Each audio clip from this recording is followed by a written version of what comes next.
To begin then? Yes. Okey-doke. So, in the last session of Wildemount, it's been a while, you began by starting in the office of the Starosta, Emma Zesbok, where you met a strange mechanical man who forced his way into the office. His name was Snooper, and he explained to you and the Starosta that he believed that he had tracked a threat to the city of Huppadook, one that matched similar attacks that had taken place throughout cities in the Empire, such as Zadash and Rexentrum. The Starosta suggested you join forces, as the situation with the rust monsters may be related. So, you made your way to Burles Sparkhammer's manor, and you managed to find a way in through the sewers, not before encountering a band of kobolds with large, trained rats. You managed to successfully break into the safe of Burles and steal a number of money, gems, and some important evidence that could be used in the case to arrest him. Afterwards, you made your way to the Blushing Tankard Tavern, where you partook in a number of games that were on offer, before eventually retiring for the evening and making your way back towards Sparkiller Base upon the back of Firian's horse form. You each slept through the night very soundly after a hard day's work, and you now found yourselves awakened in your home with the entire day free and ahead of you to do whatever you like before you take on your next job, which the Starosta hired you to protect the Iron Runway event, which takes place tomorrow. And that is where we begin our session. So let me just quickly move you over to the old Sparkula Base. Oh, there he is, the boy. Yeah. Let me just quickly check. I listened to that for far too long last night. Yeah, me too. So great that is. Right, so a new morning dawns. Like I said, the day ahead of you is free to do with as you choose. So, Sparkulars, what is your plan for the day? What would you like to do? You could certainly venture down into Huppadook and acquire some supplies. You could simply just choose to relax and spend the day within Sparkula Base. You might just choose to do some hobbies. You might just choose to just go on a nice walk. Anything you guys have got in mind? I'm just gonna look at the downtime rules. Mm-hmm. Yeah, I can't remember what my hobbies I think were. most of the downtime stuff does take up to a week, so it might not all of them will be perfect, but feel free to. I'll post the Xanathar's link in the Discord. So if you did want to look through any of the downtime activities, and if you can see that any of them take about less than a week, or perhaps you can start working on them now. I think Can't. Gertrude would just start off doing some research because she hasn't. Well, she's done a report, but she hasn't done any. Mm-hmm. So I think she bought some books, didn't she? She bought that one on. Yeah, she bought. Let me have a quick look. I do have it written down. She bought. She mostly read a variety of books on arcane flora growing, as far as I've written down. I think those are the ones that she bought, as far as I can tell. I can't see any others. Well, the one where she can grow the big pumpkins. Mm-hmm. Yeah, she's got advantage on growing pumpkins now, I believe. I think she would just spend a few hours within the day reading that book. Mm-hmm. See if she can glean anything. Yeah. So, Well, just So let's say this would count towards 1 day of research. So according to the research downtime rules, typically a character needs access to a library or a sage to conduct research, but you did manage to get these books from the local library, if I remember correctly. In his books, there. And it says conducting research requires 1 week of work week of effort and at least 50 gold pieces spent on materials, bribes, gifts, and other expenses. So if you want to write down that you've put my brain. If you've put 1 day towards your work week full of effort, then you can tick that off like on your character sheet or just put it in your notes. Oh, that's a good.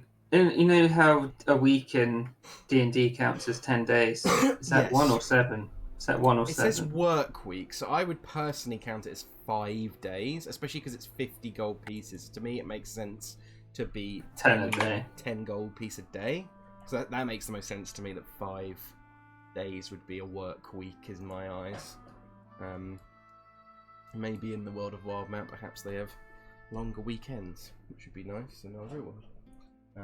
So you can also take off 10 gold pieces as well, Kieran, and that will count as research towards that particular topic. So let me quickly write that down in the notes for this session. So Gertrude, 1 day towards research downtime, 10 gold pieces. Awesome. Is there anything anyone else would be doing during this day? I got some stuff. Yeah, go for it. There's 2 separate things that Firion would like to do. Mm-hmm. One of them's just kind of playful. He wants to... He's practicing with some of his druidic spells. He wants to use the... I think this was in Tasha's. Summon beast spell to summon like a shark in the waters down here. And he just wants to get in the water and hang out with it. Just play around. And he kind of wants to, like, even though he can't at this level, he wants to, like, try and work on his shape-shifting towards an aquatic creature, but he's unable to do so. But he just wants to play around. So is he going to try and play the other sharks that are already in there as well? Oh yeah, I forgot about them. Which okay. You would know are man-eating sharks. Yeah, indeed. I think first of all, then he would summon the beast and see how the other sharks react to it. Let's roll a D100 to see how they react. I'm gonna say. Okay, I've got a thing in mind. Okay, actually, they don't seem to react much to it at all.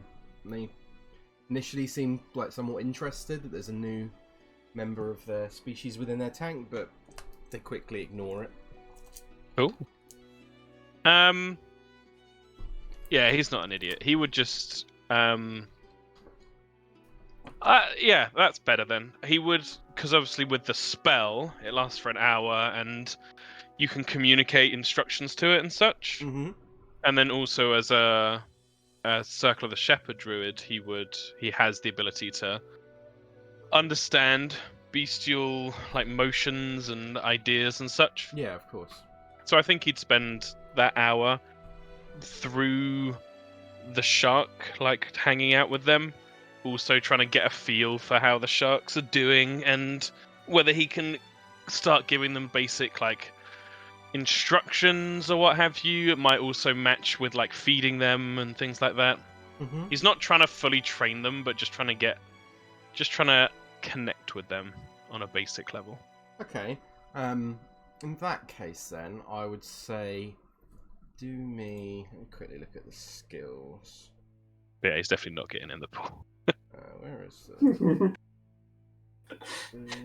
Fit dips his toe in and his mind just flashes back. Yep. Raphael.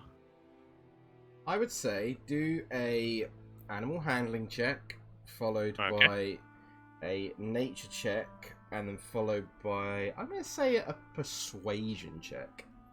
Okay. Animal handling first. Followed by nature.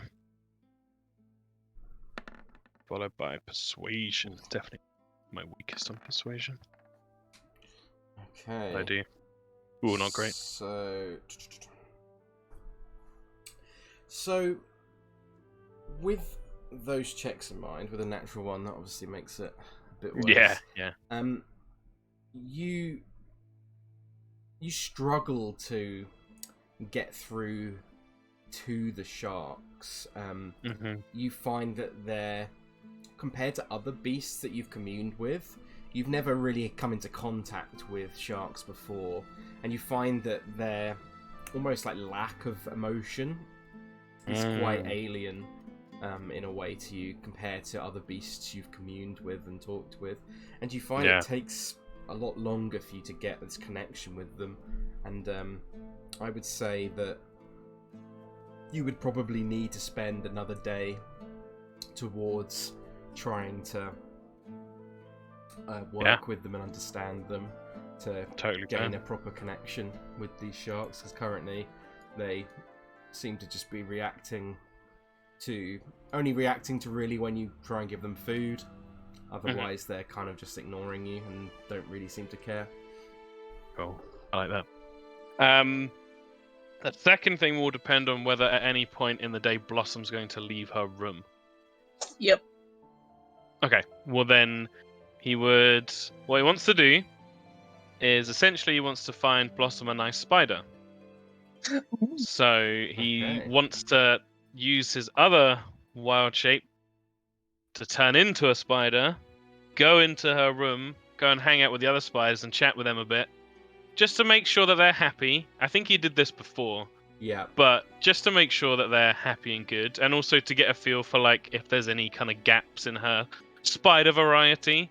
And then he would head back outside and he would cast the locate animals or plants ritual. Okay. To find a specific kind of spider. Okay, I will say perhaps something a little exotic. Okay, I say once again, if you want to make me the same series of checks, I think that will give a general idea of how well Virion is able to do on this task. Persuasion.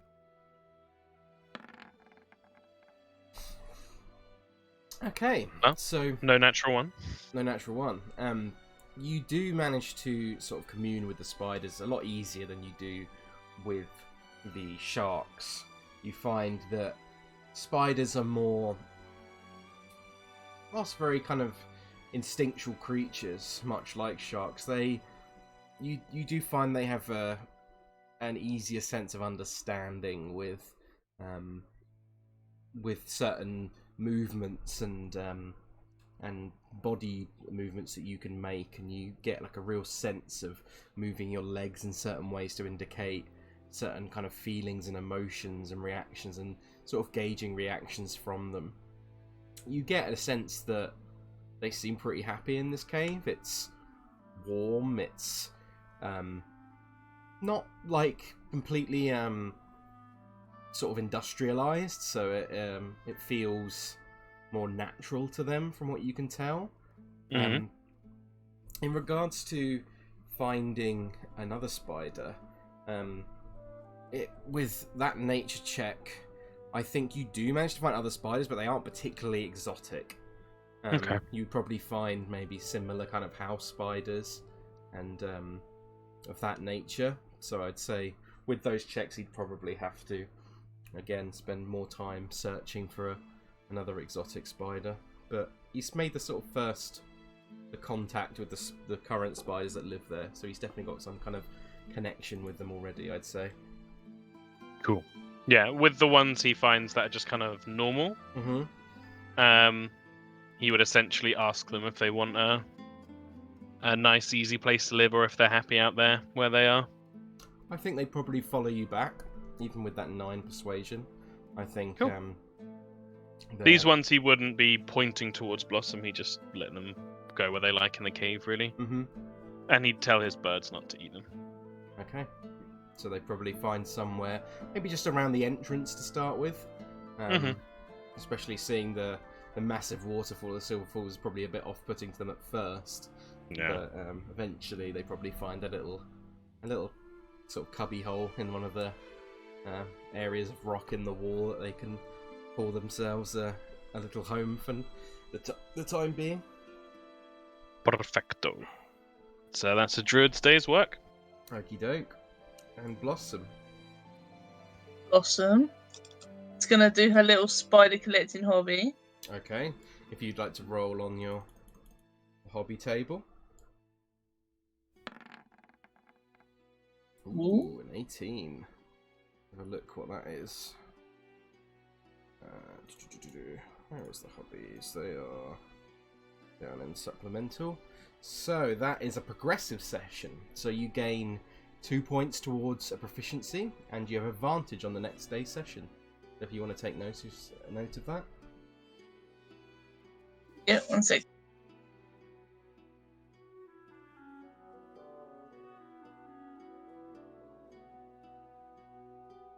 Cool. Yeah. So she does that for a little bit. Mm-hmm.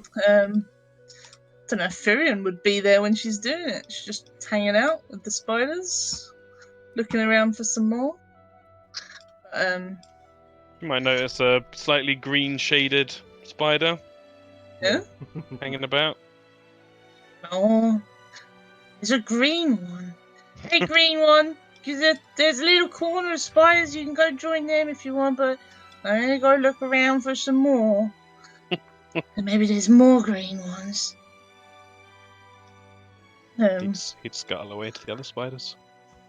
Oh my god, you listen to me? That doesn't normally happen. I'm definitely looking for some more green ones. So yeah, so Blossom's looking around for spiders, add to collection, that'll be the hobby. Mm-hmm. But she does eventually get very distracted, as she does. She starts doing some practice in this little room, little practice room, with her daggers. Okay, so if you'd like, you could perform in the training downtime. Yeah. Given enough free time and the service of instructor, a character can learn a language or pick up proficiency with a tool. So you probably would need an instructor. Let's have a quick look. Maybe that would count more as work. Wasn't Blossom like getting taught how to read by I think she as well? was, yeah. Probably, yeah. Okay, I don't think that quite works so much. So what we'll do instead is go off Kieran's training table. Let me just find it. Yeah, you could just make it for the next day instead of like. Mm-hmm. If I edit it on here. Oh yeah, I have, yeah. So, Hey, Builder Man, do you have any tips for dagger training? This kind of training isn't widely available. Sorry, let me just quickly read something. Oh my god, that's a good idea, Builder Man. Add a hammer to the dagger. Oh my god. I don't think I've got the training table on here, annoyingly.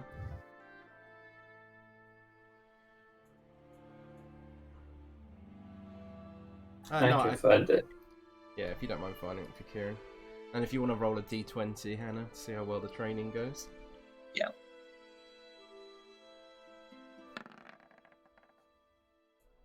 Ooh. 15. Ooh. Yeah, but you got that. You got inspiring session. Gain 1 point of inspiration as well as 1 point. Oh, me being stupid. Energizing. Your speed increases by 10 feet for the next 12 hours. But I guess you might want to do it next day or something.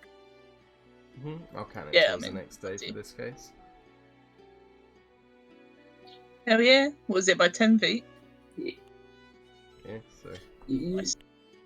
managed to train up for the day, and you managed to feel quite sprightly as you prepare yourself for the next day. Did you see that, Builder Man? I was really fast then. Yeah, Better be you that fast you're tomorrow pretty as well. fast, yeah. I'm trying to work here, you know. I'm sorry. But watch this, darling. Watch this. She does it again. He's just kind of watching you as he kind of hammers away and just like. And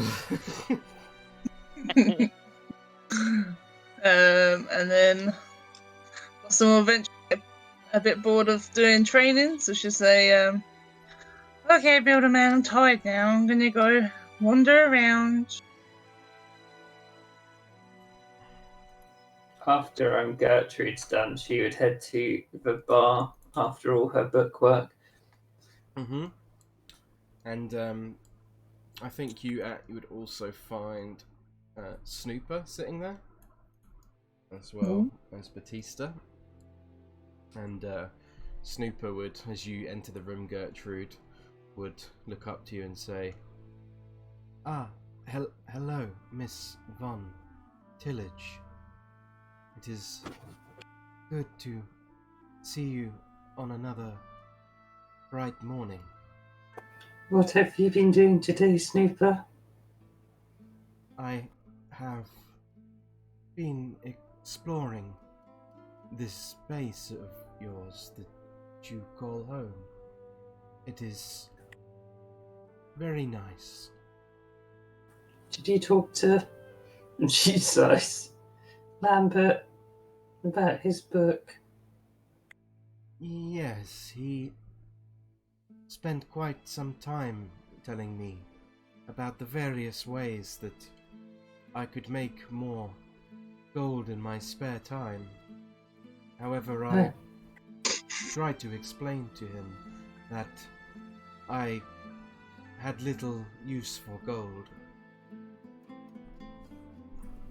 I hope he didn't get any ideas about trading you in for money or something. Yeah. He kind of looks down at himself, like slightly kind of like uncomfortably, and is like, I certainly hope that is not the case either, Miss Von Tillage. Yeah, I'm sure it wasn't. I'm sure he's very well-meaning. Let's hope so. Are you looking forward to the Iron Runway event? Yes, it should be different. I've never really seen anything like it, and well, I'm interested in what they're going to have us do for security. I've never really ran a security detail before. As am I.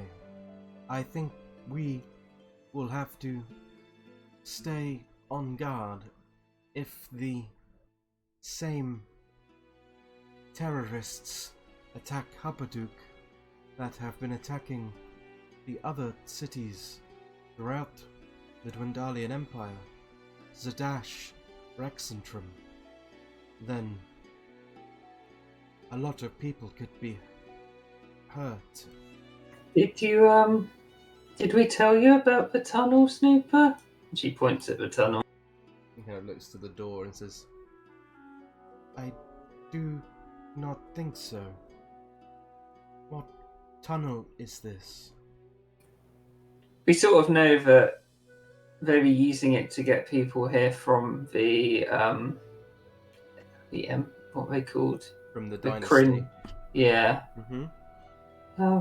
Seems to be some tunnel that they used to secretly get here. Well, the Kryn dynasty agents. But I wouldn't recommend going down there. I will avoid it. However, that does sound most curious, Miss Von Tillage. Most concerning as well. Indeed. If the dynasty has the ability to get here so easily, it could prove a dangerous spot to call home if the war heats up even further. Well, I thought I'd make you aware of it, just in case you hear anything strange. Thank you, Miss Von Tillage. I appreciate your hospitality. Didn't think anything of it, Snooper. And she would head around to Batista because the reason she came in here was to get a drink and basically just sit around until someone came in. So you approach the bar and he's like, "All right, love. What can I get you today?" I'd quite like to try the blackberry.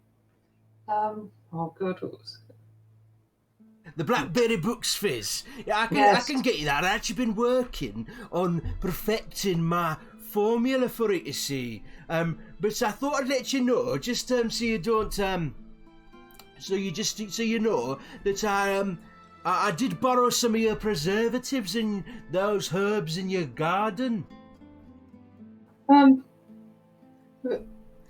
That's okay, Lambert, as long as it wasn't too many. I mean, they're there Well, to you know, be I did used. have to take quite a few because I take my job very seriously, you see. And when Miss Blossom asked me to perfect a formula for a Blackberry Rux Fizz, where I thought, Miss Gertrude, she won't mind. And I thought, you know, like in my book, How to Make Money in Your Spare Time, I thought, you know, I have to reach out, and sometimes you've got to show a little bit of initiative, and you've got to. I thought, go in there, and she'll understand that me taking most of her preservatives out of there to, you know, make this perfected Blackberry Books Fizz recipe, it would be 100% worth it.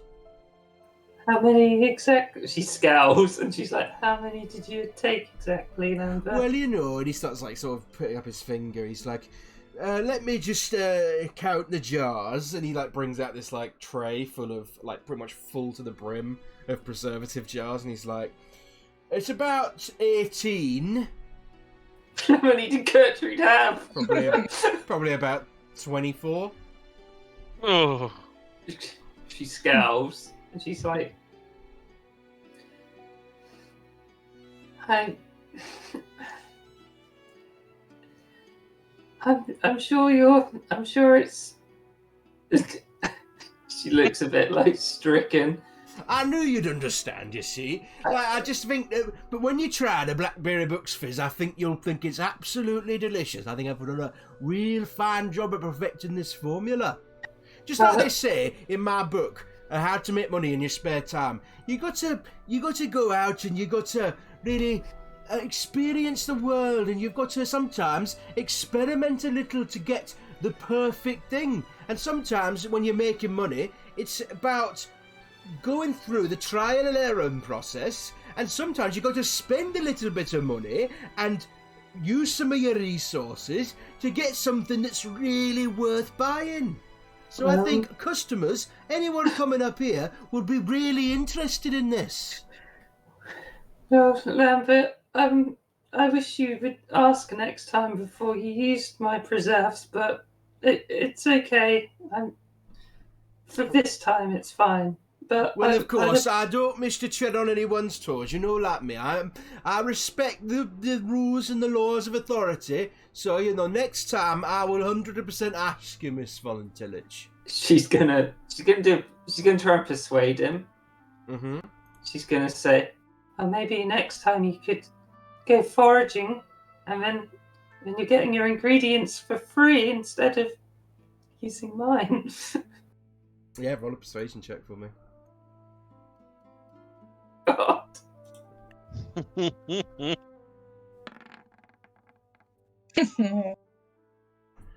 He seems sort of like rubbing his chin, and he's like, well, I always appreciate a good suggestion, and you know, I've got a strong sense of fair play, so I'm willing to really look into what other things might be around in the in the vicinity, you know.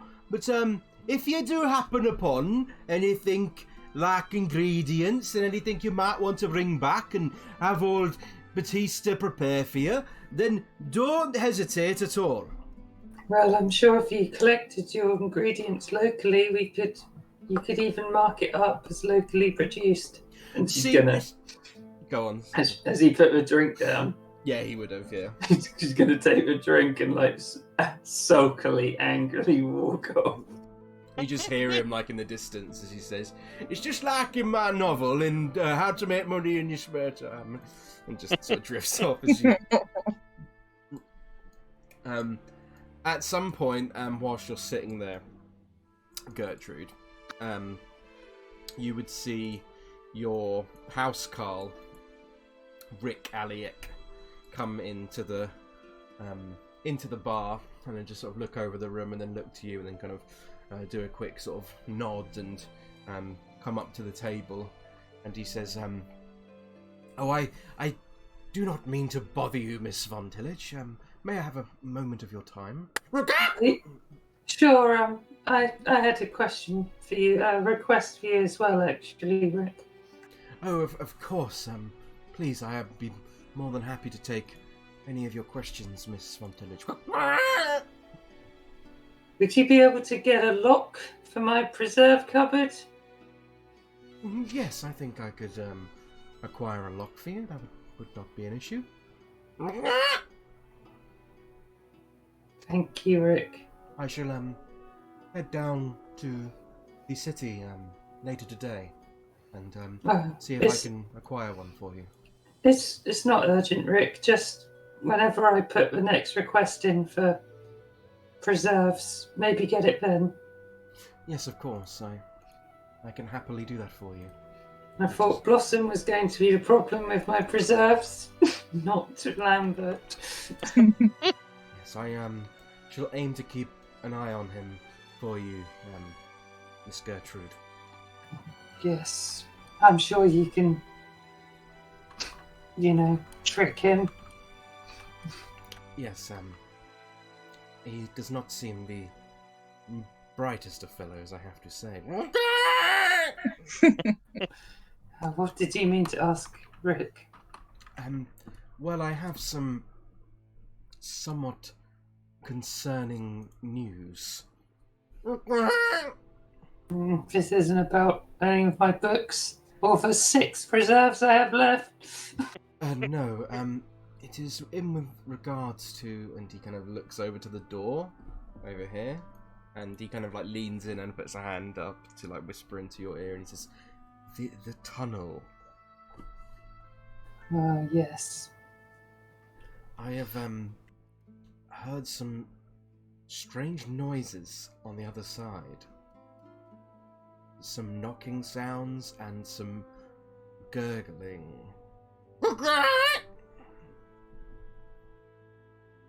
What's the door made of?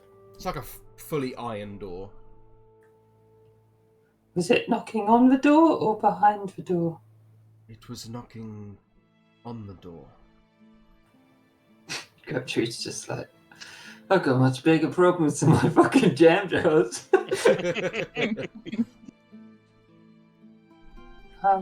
Maybe we should get Firion and Blossom. It's quite concerning. Yes, I thought you may wish to investigate it. It did not seem particularly loud at first. I thought perhaps it was rats or mice, and I thought that best to ignore it. But the more I listened, the louder it got throughout the day. So you may wish to investigate it, Miss Von Tillage. Yes, it's quite a gap in our knowledge and defences at the moment. But I'll make Firion and Blossom aware. Very good. If you need anything else, Miss Von Tillage, then please do not hesitate to ask. And he kind of moves off and heads off back into the sort of centre of the sparkular base. Gertrude would say to Snooper, sit over here. Yeah. Just in case Blossom and Firion come in, so we have places to sit. Snooper would join you. So would Firion and Blossom join at some point? Not unless he's told to. Or asked to, rather. He doesn't know what's going on. Blossom's wandering. But before she goes to that area, yeah, she's wander into Firion's area. Okay. She's going, Going across here. Going across the sharks. Hello, sharks. Careful Good there, missus. You're gonna evening. knock one of us over if you're skipping along like that. Oh, just excuse me, excuse me, excuse me. And she's like, walks past. Like that. Mm-hmm. She's going to take a little peek, see if you can see any animals. Do you see any from here? Do a perception check for me.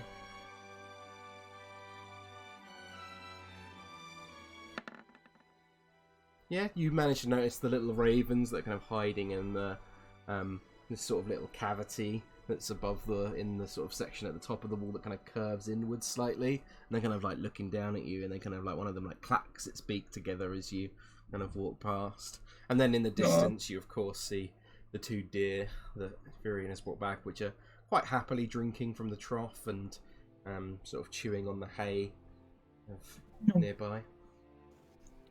Blossom waves to the ravens. She's like, "Hello, ravens. They're like still Hope clicking their beaks in your direction. Furion's taking care of you, although I bet he is. He's pretty good at animals." Yeah, My god. they do not. Has he seem to turned enjoy into your one of you presence. yet? They're just gonna hiss at you. That's sad. We'll be friends one day, ravens. Just gonna walk away. Mm-hmm. Go check the kitchen. Is there anything nommy in the kitchen? So yeah, you'd see Poppy is cooking up a delicious like leek and onion soup, and you'd come in and she would be like, "Oh hello, Miss Thugwacker. It's lovely to see you on this bright and beautiful morning." Oh, it's good to see you as well. I was just wondering if you had anything nommy. Well, I've got this quite perfect leek and onion soup, so I've been working at the recipe for a number of years. My mother taught it to me, and for about, I think after about 8.5 years, I finally perfected the recipe. So you're in for quite a treat, Miss Thugwacker. Oh, well, I mean, it's not quite dramp noodle, is it? But I'll definitely take some. Well, I would of course always be willing to cook you up some dramp noodle. If that is that your favourite dish, Miss Thudwacker? Oh, that is most definitely my favourite. It doesn't have to be right now. You can make it later. Of course, I would be more than happy to. I'll try and prepare some for dinner this evening. Oh, you're making me really excited for later. Well, I aim to please. Oh my god, I'm gonna eat so much later. Make sure you make lots of portions. Lots of portions. Of course, Miss Thugwacker. So many portions. May I call you Blossom? Yeah. Of course. Well, yeah, that's very nice then, Blossom. I think we're gonna be friends. I think we'll be fast friends. Yes. Although I can't remember your name. Poppy. Yeah, Bobby. Let's try your little leek thing then. Yes, of course. And she brings out this big sort of pot and then puts a little bowl on the table and kind of like spoons it in with a big ladle. She's like, I do hope you enjoy it. Yeah, awesome. Eats it, drinks it. Is it nice? Tastes absolutely delicious, yeah. Really good. Oh my god, this is the best soup ever.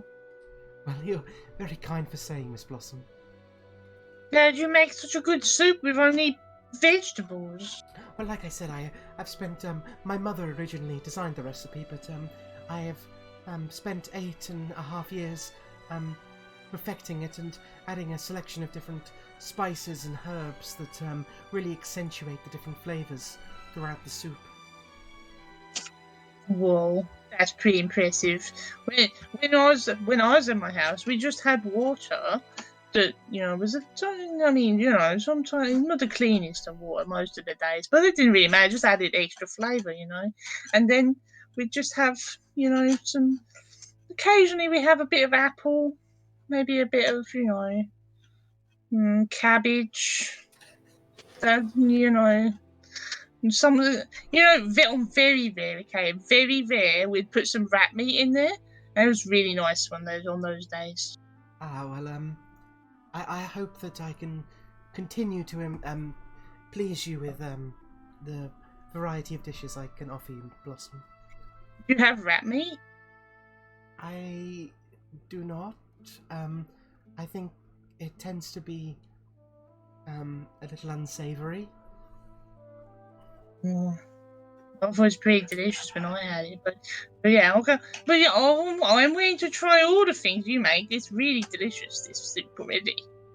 Well, like I said, I aim to please. Oh, do you know what can make it even better? Oh, sure. Offer. What?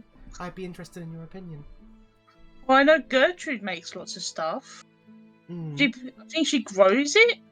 I'm not sure what she does, to be honest. But it must taste really nice. Well, She makes it all the time. I'll be sure to ask Miss Fontalige about her. We could go look now. I'm sure she won't mind. Very well. And you make your way up to the preservative room, and you see that a lot of the jars are missing from the ones you saw before, Blossom, that were kind of full to the brim. Oh, looks like she's been snacking on it in her spare time and she's not been sharing. Oh, that's kind of mean. I'm going to tell her off later. Although, I suppose it's her stuff, but still, I would have quite liked some. Well, I'm sure she'll make some more, Blossom. Well, maybe we should just take one for now. We can try it later as well. You can put it in the soup. Maybe it'll taste really nice. Sure. So we're going to take one. She'll take it and she'll sort of put it in her kind of jacket. Oh my god, it's going to be so delicious. I'm sure you can make lots of stuff out of it. Yes, I'll certainly have a think. What else is in this room? It's mostly just dried fruits and just barrels of stuff like that. She takes like one of everything. Like a little handful. Yeah.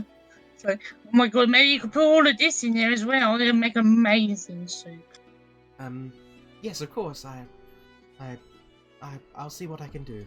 I better get back to work, Blossom. I'm quite busy. Well, that's fair enough. I'll see you later. Yeah, see you later. Have a lovely day. She heads back off to the kitchen. Hey, Mr. Builderman, you make sure that those animals down there don't get in here. You know, they'll eat everything. Sure. Okay, good. And she will wander into the main room. Okay. So after a short while, Blossom joins you, Gertrude, as you're chatting away with Snooper. Oh my god, Gertrude, Bobby made this amazing soup. You should definitely go and try it. And you, Snooper, although I can't remember if you eat stuff or not. I do not require sustenance, Miss Blossom. Well, you maybe not require it, but can you taste it? I cannot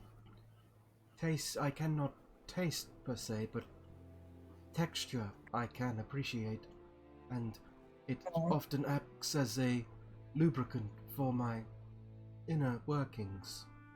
My master, my creator, he thought it would be a funny joke to not provide me with a sense of taste. Oh, that's sad. Gertrude would hold up the blackberry Bucks Fizz and say to Blossom, "You should try this, Blossom. Lambert used all my preserves to make it." Oh my god, that must mean it's the best ever. Are you handing it to her? Yeah, she's handing it. It's like half full. Okay. Yeah, she like takes it and tries it. Is it good, Liz? It's actually pretty good, yeah. Oh my god, this is delicious. Just gonna run over to thingy and get like loads of it. Alright, Miss Blossom, Mr. Guaca, how can I help you? I tried your blackberry box fizz is amazing. Well, I have to say that I thought you'd like it, and I spent a lot of time trying to experiment, put different ingredients together to try and come up with the perfect recipe for a blackberry bucks fizz. And I have to say, I quite outdid it myself this time. Like I said, like in my book, How to Make Money in Your Spare Time, I really think that sometimes when you put your brain to something and you get some things, you might get some things wrong, but eventually you get things right, and that's how you fill your pockets, you see. Oh my god, those are some wise words, man. Well, I'm always here to lend a helping ear to any customers or owners like yourselves. I'm gonna have to get Gertrude to write that down for me because they were so wise. Well, I was going to suggest to you, actually, Miss Thugwacker, that there has been a bit of a lack in custom here lately. So I thought, whilst obviously it's quite lovely serving your fine selves, I thought, just like in my book, How to Make Money in Your Spare Time, I thought, how can I make more money for Miss Thugwacker and Miss Von Tillage and Mr. Moonlocks? And I thought, I just got to put my brain together, just like in my book, and I thought a brilliant idea would be to hold weekly party nights. Oh, weekly party night sounds amazing. Would there be sparklers? Exactly, you could get sparklers. I can get lots of ethically sourced sparklers from Huppaduk. I got really good sources, you see, just like in my book, How to Make Money in Your Spare Time. I like to make sure that all my sources come from good, reliable, low, trustworthy places. So I could get I've got some really good sources for party materials and that sort of thing. So, I could definitely find you something like that. And then you could begin the high life of Huppaduk up here, and they could be really enjoying themselves, and we could be serving many of these blackberry books fizz to everyone. And like in my book, How to Make Money in Your Spare Time, you really would be filling your own pockets, you see, because you'd be having friends around for a nice party, but at the same time you'd be selling them delicious blackberry books fizz and other drinks and other things like that, you see. So I thought, that was a clever idea. Blossom listens in awe. So, oh my god, that is such a good idea. Oh my, you could even put some sparklers in the blackberry box fizz and then make them all prettier. And also maybe we can make a strawberry box fizz and there could be a strawberry flavour box. Gertrude, we got some good ideas over here. Gertrude walks over slowly, looks at Lambert, looks at Blossom. I should say, Miss Von Tillage, Miss Thugwacker, she's got a screw right on her tight on her head because she's really got some good ideas. I'll even say what, Miss Thugwacker, one day, when I'm writing my book, How to Make Money in Your Spare Time, I think I could even get you to get your ideas in there, and then maybe we could do a little co-conspirator kind of thing, co-authoring. Oh my work together. Maybe you could write a little passage for my book, How to Make Money in Your Spare Time. Well, maybe when Gertrude teaches me some really good English, then I can definitely do that. I think what's that saying that people sometimes say? One mind is better than two, something like that. Yeah, that sounds about right to me. Yes, it's something like that. What were you saying about a party? Well, I was telling you, Miss Thugwacker here, that I had an idea, and I thought I'd run it past Miss Von Tillage and Miss Thugwacker and Mr. Moonlocks first. But I thought it's a really good idea because, just like in my book, How to Make Money in Your Spare Time, I think these owners, they hired someone like me to be an ideas man. So I really wanted to pitch some things to you that might fill your pockets, you see. So I thought what would be a great idea to make this place a bit more lively and bring a bit more custom in is to host weekly party nights, because it is quite out of the way for the standard Huppaduk folk. But I have to say that it requires itself as a nice party location that people can visit once a week. They can pay a little entry fee, and then it might spark a bit of a nightlife up here. Well, It just fills your pockets, you see. as long as we had pre-approved the guests and made sure we knew who was coming, I wouldn't have a problem with it, but maybe we need to ask Therian as well.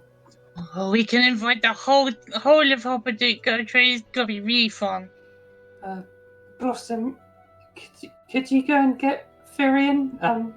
Rick told me about something we should probably all talk about, and I imagine he would like to hear about the party idea too. Oh, he definitely would. I think he'd love it.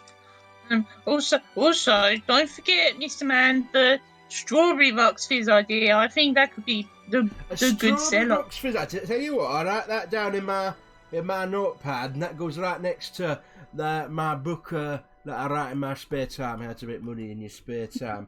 But I will definitely look in to making a strawberry box fizz. That would be amazing. Oh, I think that could be a top seller alongside our blackberry bucks fizz. Well, I think he could as well. Maybe even better than the blackberry one. Well, I'll certainly do my best to impress you, Mr. Guacker. Gertrude makes a mental note not to make strawberry jam. Yeah, Blossom's gonna go get Firium. Okay, so would you just bring Firion straight over? Would you? Firion! We got something, we got some good ideas. We've been talking about stuff, and Gertrude says something about some. I can't remember, but we should go talk to them. Where is she saying this? She's like over here by these ravens. You'd hear the ruckus outside of his door and step out. I see. Well, lead on. Okay, we should say hello to the sharks on the way. I said hello to them here, and I said hello the other way as well, and now we should say hello again. That's how you make friends, Firion. You say hello. You just keep saying hello? Well, they haven't replied to me yet, so I'm just waiting for the reply first. You expect them to greet you verbally? Well, maybe not verbally. I've never seen an animal do that, but I mean, you talk to them.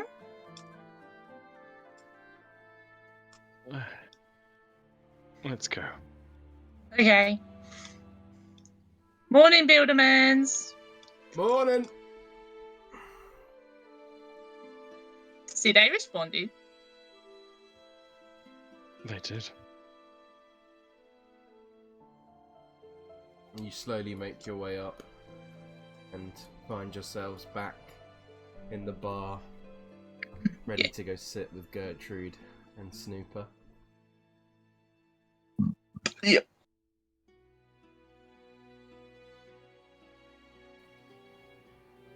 Well, hello, Firion. Seeing as we're all here, I should probably tell what Rick said, but he said there's been knocking on and behind the door to the cave, and I would expect a few noises to come from there, but directly knocking on the door seems quite worrying. He didn't hear my alarm bell rustle, did he? No, he seemed quite adamant it was behind the door. Okay, well then, that's all right then. As long as they haven't knocked my alarm out of system, I'm just gonna go check her little can by the door. Yeah, your can's still there. Well, they haven't opened it. They haven't opened it yet. That's good to know, Blossom. At least we know they didn't get through the door. That's something. But Seems strange to knock. If you Yeah. were an assailant or a infiltrator, you wouldn't knock. Maybe they still think their friends are here. it's possible. But even if it isn't something that's dangerous, I think at some point we should go down there and at least scope out the area. We should know what we're directly next to at least. That's true. If they're baddies as well, we can just, defeat them. True. But I think within the next week or so we should at least have a look what's down there.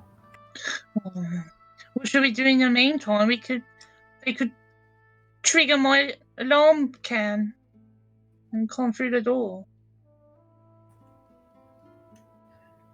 Well, we've been... How long have they been here without any sort of interruptions? Let me just double check for you. Calendar open. You have been here. 1, 2, 3, 4, 5, 6, 7, 8, 9, 10, 11, 12, 13. 14 days exactly, so 2 weeks. We've been here 2 weeks. I guess so. You never know, they could have been there the whole time. True. I mean, it could be nothing at all. It could be something completely innocuous, but... Blossom's gonna go and listen at the door. It's iron, so probably not hear anything, but... Do a perception check for me. How thick is the iron door? We can't tell until you Hard open to tell on this side without opening it. it. Yeah. What is it, perception? Perception, yeah. It's completely silent. It's like you can hear kind of like dripping and like the sound of kind of like water dripping from the ceiling. It's the most thing you can pick out, but you don't. It just sounds completely quiet otherwise. Like sometimes the blowing of the wind you can kind of hear, but apart from that, it sounds very quiet. It's very windy and drippy back there, but I can't hear anything else. Did you ask Rick when this was? So, probably should have. Is he Is- around? Is the tannoy still working? Yeah, it would be actually, yeah. Someone goes to the tannoy. Hey, Akoko, where are you? And you hear a voice come up, like a crackling, and then go, "Yes, Miss Blossom." We forgot to ask you lots of questions. Do you want to come to the main bit for a minute? Yes, of course. I'll be there in a moment. And, He's coming. after Comes a and few sits back down. moments, you would see Rick come into the room and stand over you and say, "How can I help, everyone?" We just wanted a bit more information about what you heard from behind the door, Rick, Of course. and when it was as well. It was yesterday, about midday. Midday. Mm-hmm. That's correct. For very long? It started out approximately just past noon, and it started off very quiet. I thought nothing of it at first. I thought perhaps it was just rats, but it got louder as it went on, and it was infrequent, but I would say every 15 minutes or so, there would be a knocking, and it ended about 2 to 3 hours later. They seemed quite persistent. Was there any rhythm to the knocking? Was it uniform or was it broken up? It varied in pattern. It mostly seemed fairly uniform, though. A traditional knock, as one might expect. Did it sound like someone was, I don't know, trying to signal anyone who lived here? If you know what I mean. It certainly sounded like that to me, Miss Funtelich. But I'm not certain for sure. And sometimes it seemed more erratic than others, and sometimes it seemed quite panicked. And eventually it got louder and louder till they were practically trying to smash the door down, it felt like. Although, certainly nowhere near strong enough. Did it suddenly stop? It did indeed. It seemed Do we to have give up at some point. the key? I believe you do, yeah.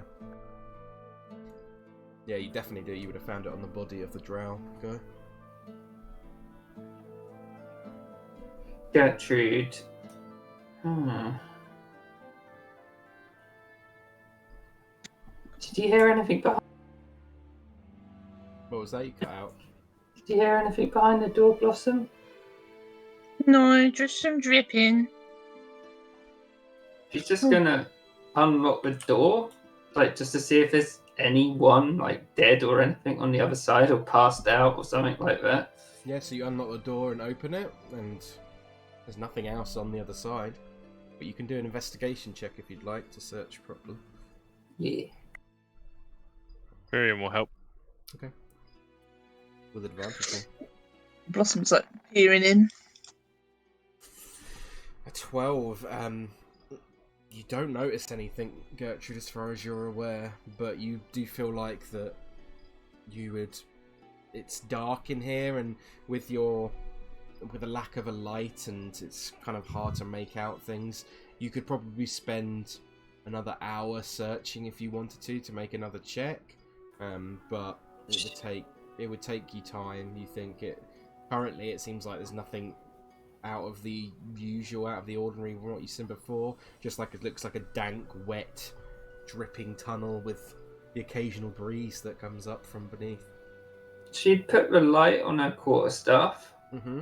have a cantrip, and she'd look to see if there's any marks on the door the other side. With specifically calling out, yeah, definitely. You can see like kind of scratches at the door. There looks like kind of sort of slight dents on the inside. Looks very slight though, like it's an iron door, so it doesn't look like it's been damaged, but it just looks like someone's been banging here repeatedly. Furion, Yes. can you make anything out about these marks on the door? Any? So you said they were just looked like something had been hitting it repeatedly. Mm-hmm. And like scratches as well. Oh, okay. Can he discern anything about the size of the claw marks? Any kind of bestial? Do an investigation Nature. check for me. I do a nature check. Yeah, I'll allow a nature check. Yeah, definitely. Thank you.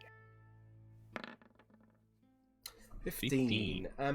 From that, Firion, you kind of look at the claw marks. They don't seem particularly big.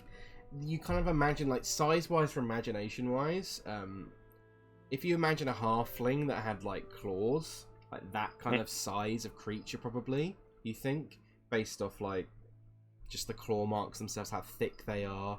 You don't think it would be much taller than a halfling, or, like, bigger than a halfling? Perhaps a kobold? Perhaps.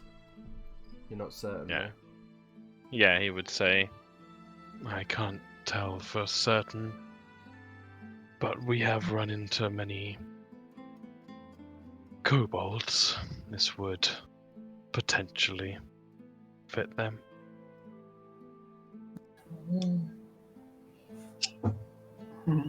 What does the door look like on the other side?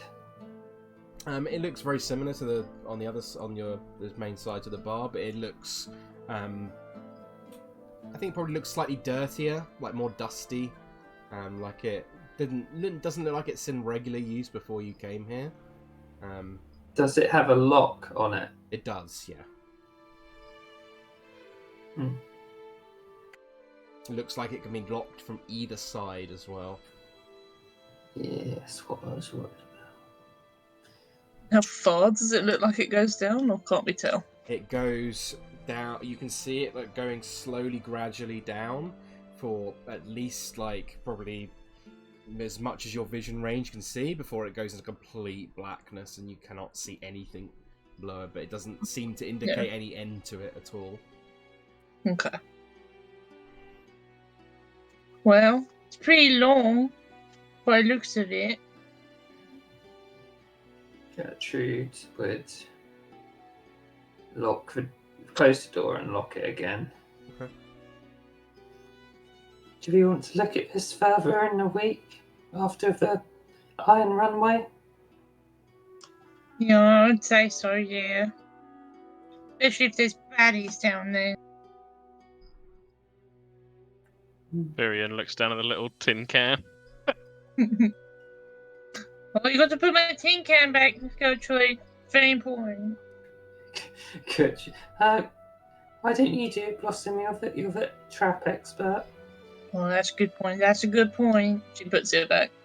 Yeah. Kind of awkwardly. Yeah, we got it back on the door now, and there's simple homemade DIY trap for the door.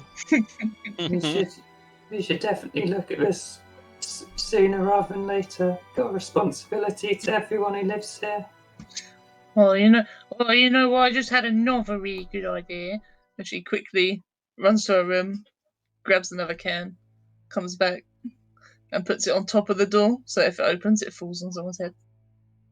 Yeah, you could probably just about try and sort of push it in there between the door and the stone slightly. It's kind of like, looks like it might fall out at any moment, but it's stuck There we in go. there for now. Perfect. Now, not only will we hear the can, it will jingle, but we'll also hear someone go, ow! That's a good point, Blossom. Exactly. Does the door open inwards? Yes, or it out? does inwards, yeah. Do we want to block the doors opening whilst we're not here? That's a good idea. What are we going to block it with? If we have any large containers I can generate water to fill them with. Lambert, Yes, Miss Von Tillage.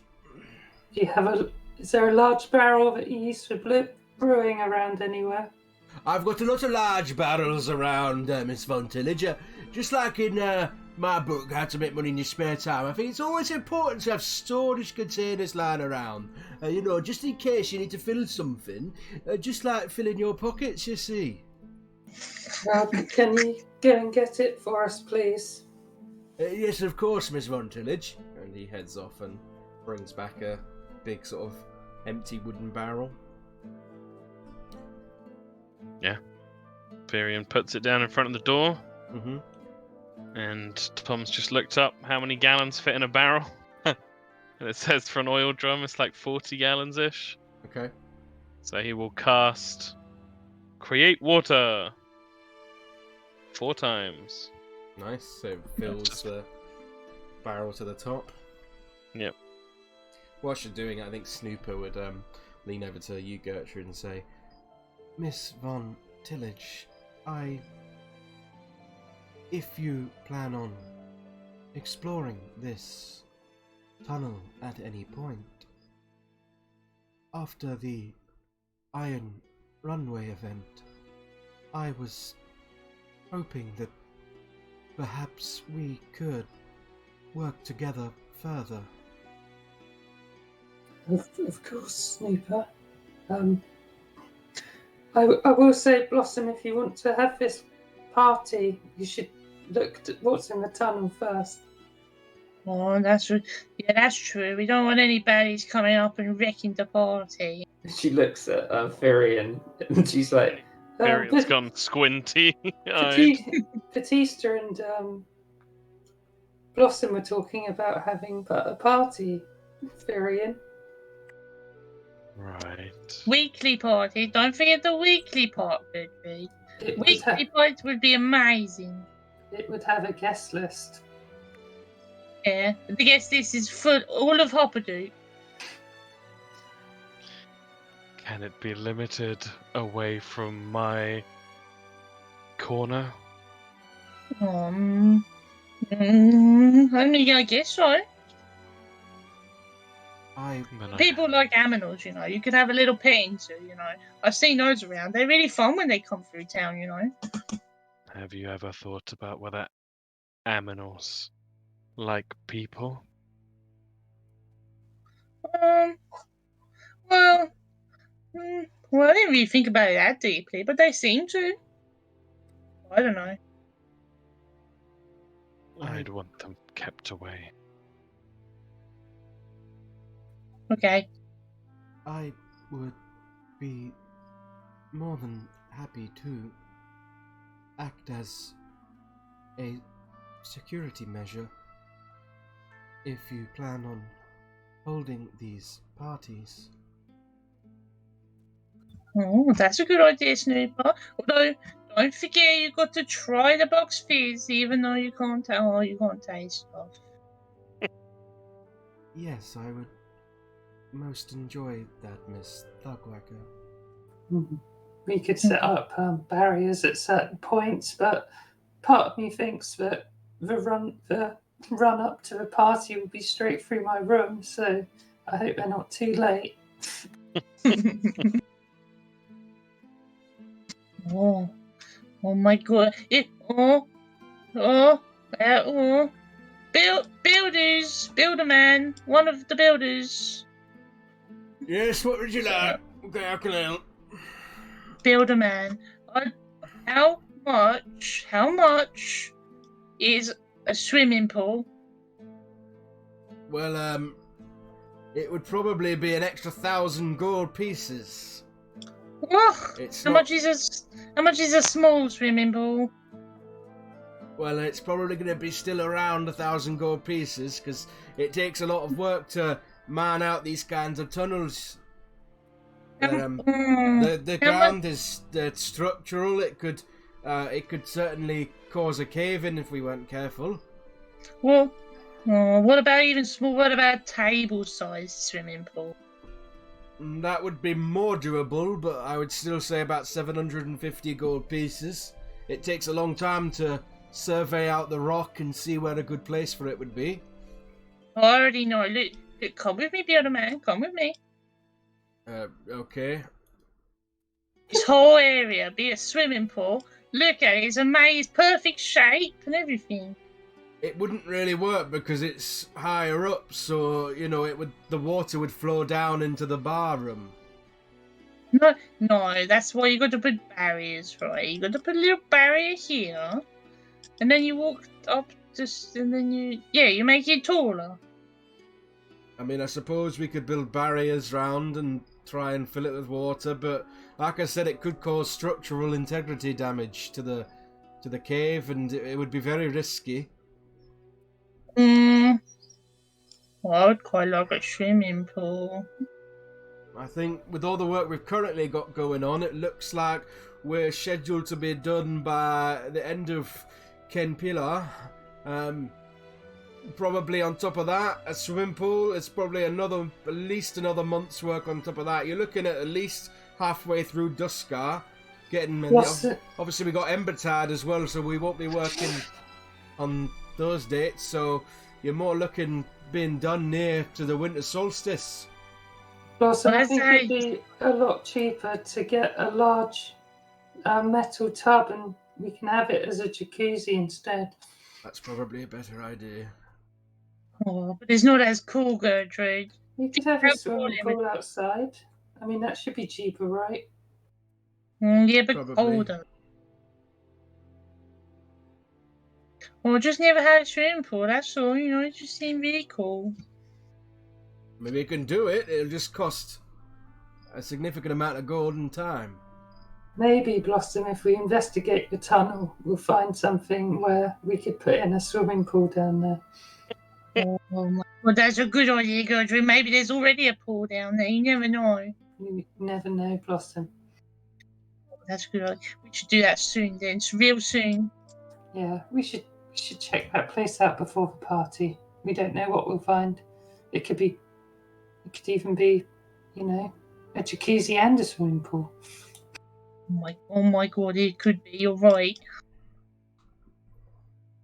Oh, we could even have little bit of a waterfall and act as kind of like, the things that pump water at you.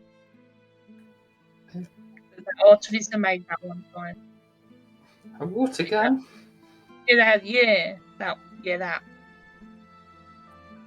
My creator was most fond of water guns. Oh. Maybe we can get some water guns one day. Definitely Blossom. Or even a water cannon. That would be fun. Oh, that would be really fun. And if you needed to kick anyone out of a party, you could do it with a water cannon. Yeah, we could do that, Gertrude. That would be funny. Although, then there's one less person at the party, and you know, there's one less person for fun. True. But then think of the fun of hitting them with a water cannon. Well, that's true. We'll take turns, though. Gotta make it fair. True.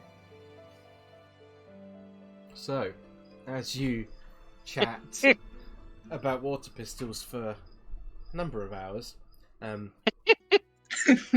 is there anything else you would like to do for the rest of the day before I bring it sort of to a close? I think Blossom's good. Okay. Varian would like to do his hobby, bit of floristry. Yeah, of course, yeah. Feel free to roll on the old hobby table. Adja. A 15. A 15 Oh. is an inspiring session. The work on your hobby has inspired you. You gain 1 point of inspiration as well as 1 point towards proficiency. No. Gertrude last time Mm-hmm. earned a point in floristry. So I guess, can she join in with his hobby and roll on the table? Yeah, he'd happily. Yeah, I'd allow it. I think you would have to spend at least 8 hours of this day working towards your research. Oh shit. But Oh, you okay. could fit in, like, you could fit in like half an hour, like here or there afterwards if you wanted to. Okay, could she still roll then? Yeah, I'll allow it. Ooh. Okay, nice. So with that, you get a progressive session. You gain 2 points towards proficiency and advantage on the next day's session. Very nice.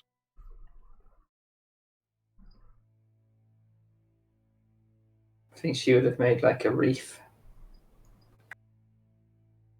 Yeah, She'd hang. Varian would be impressed. He'd say so.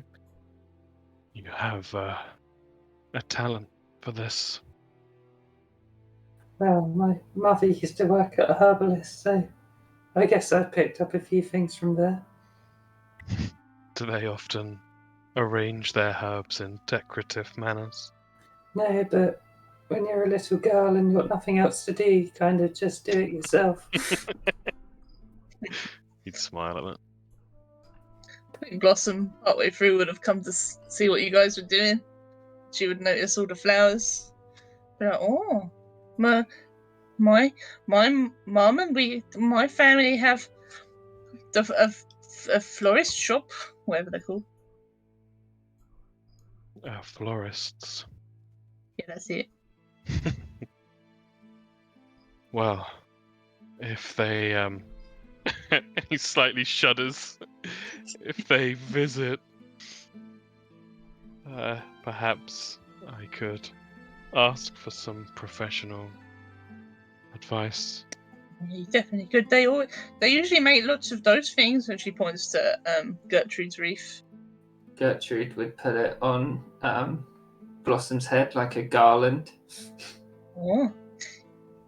Yeah, we used to wear them kind of like this, but sometimes it'd be like around the neck as well and on the head, and sometimes we just like sell individual flowers.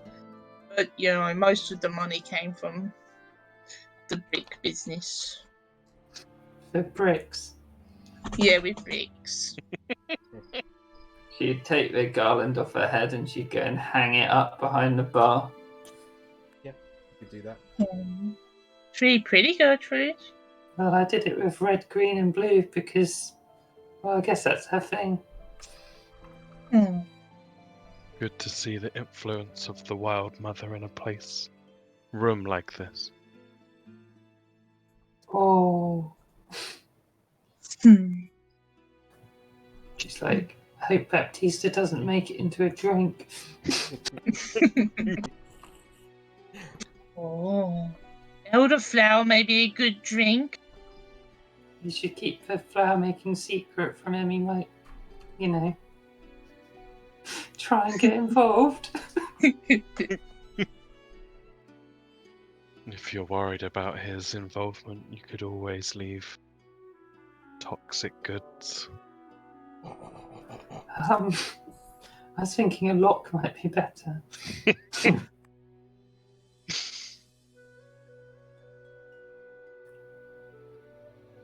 Okay, so with that, the day begins to come to a close, and you rest for another day before you plan to take on your mission at the Iron Runway event. So feel free to take another long rest if you need to. I do.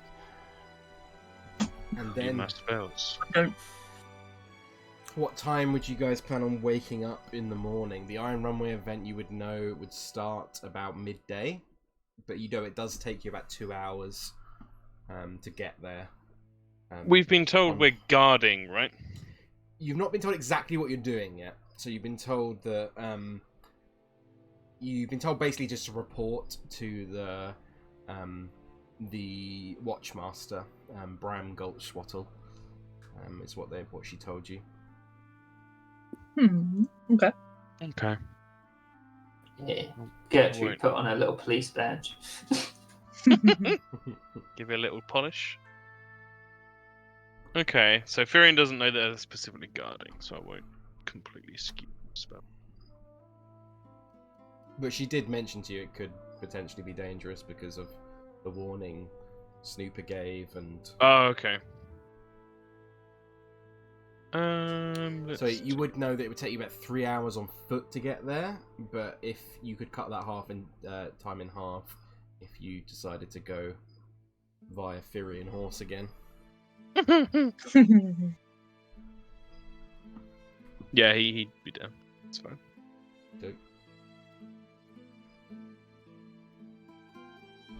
Okay, so what sort of time would you guys get up? Don't know. I think Firion quite likes rising with the dawn, where possible. Mm-hmm. Obviously, we're in a cave, so he doesn't know when that is, but Yeah. I like to think he's got some druidic sense of the Yeah, definitely. passing of the sun and the moon. Yeah, I think that's more than reasonable. So you probably get up about 6. What time would you guys head out? 7. 7? To get there, particularly early. Okay, so you gather your things, any spell slots and spells prepared, and any equipment you might need, and you make All of my daggers. all of your daggers, and you make your way back towards Huppadook. So let me move you over. You spend time heading down the Silver Curl Ridge, following the path that you've previously walked. You know at this point now that whilst this path can be dangerous, you've found a good path where it's a lot safer, and you've walked it enough now to know that where the best way to head down is, and where's the quickest way. So it's a beautiful view on your way down, but it's a nice journey on the way down. Just quite a nice, simple journey as you make your way down.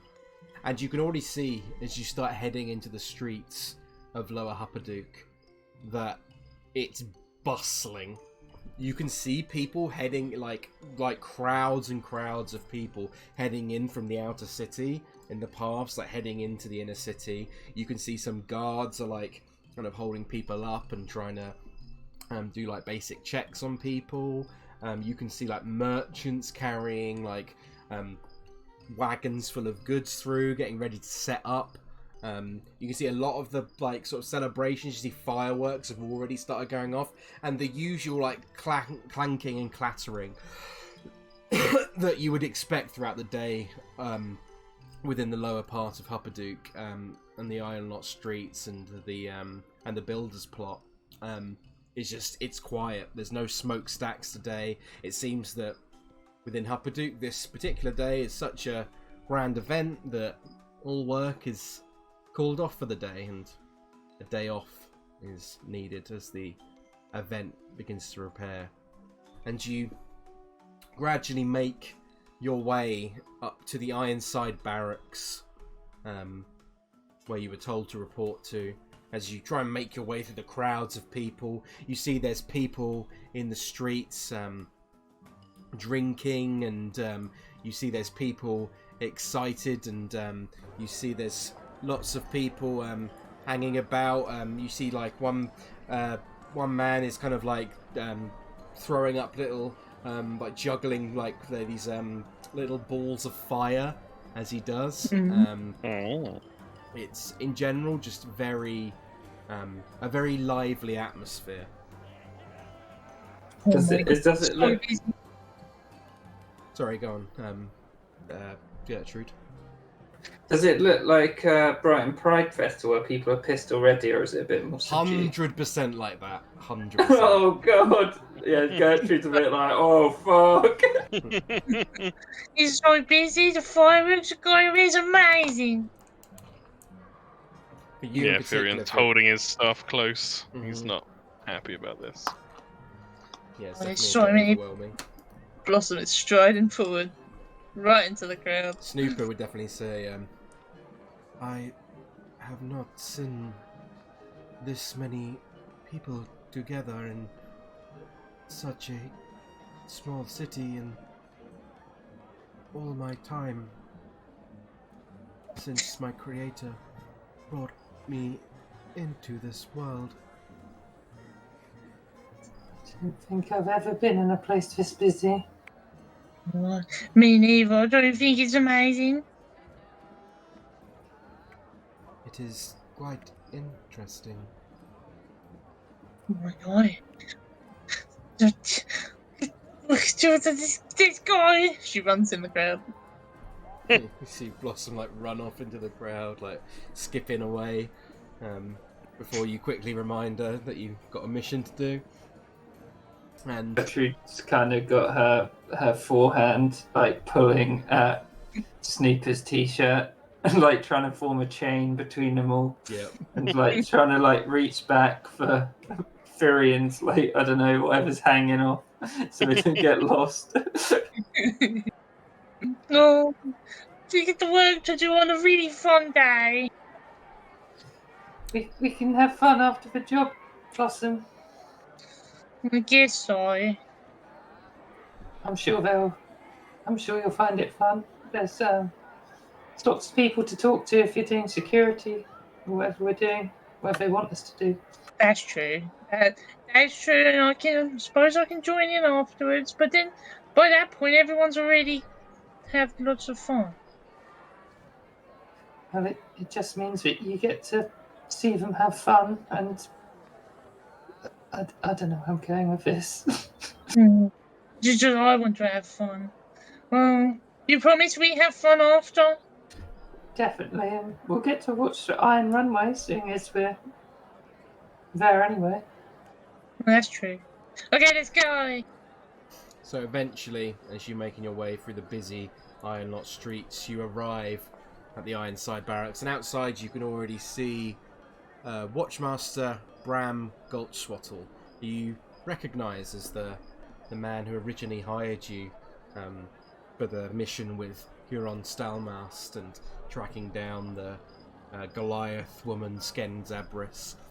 And he's kind of calling out orders to different guards. He's like shouting out the different Crown's Guard, like, "You, Samuel, I want you up in the upper side of the idlework shelf. I want you by..."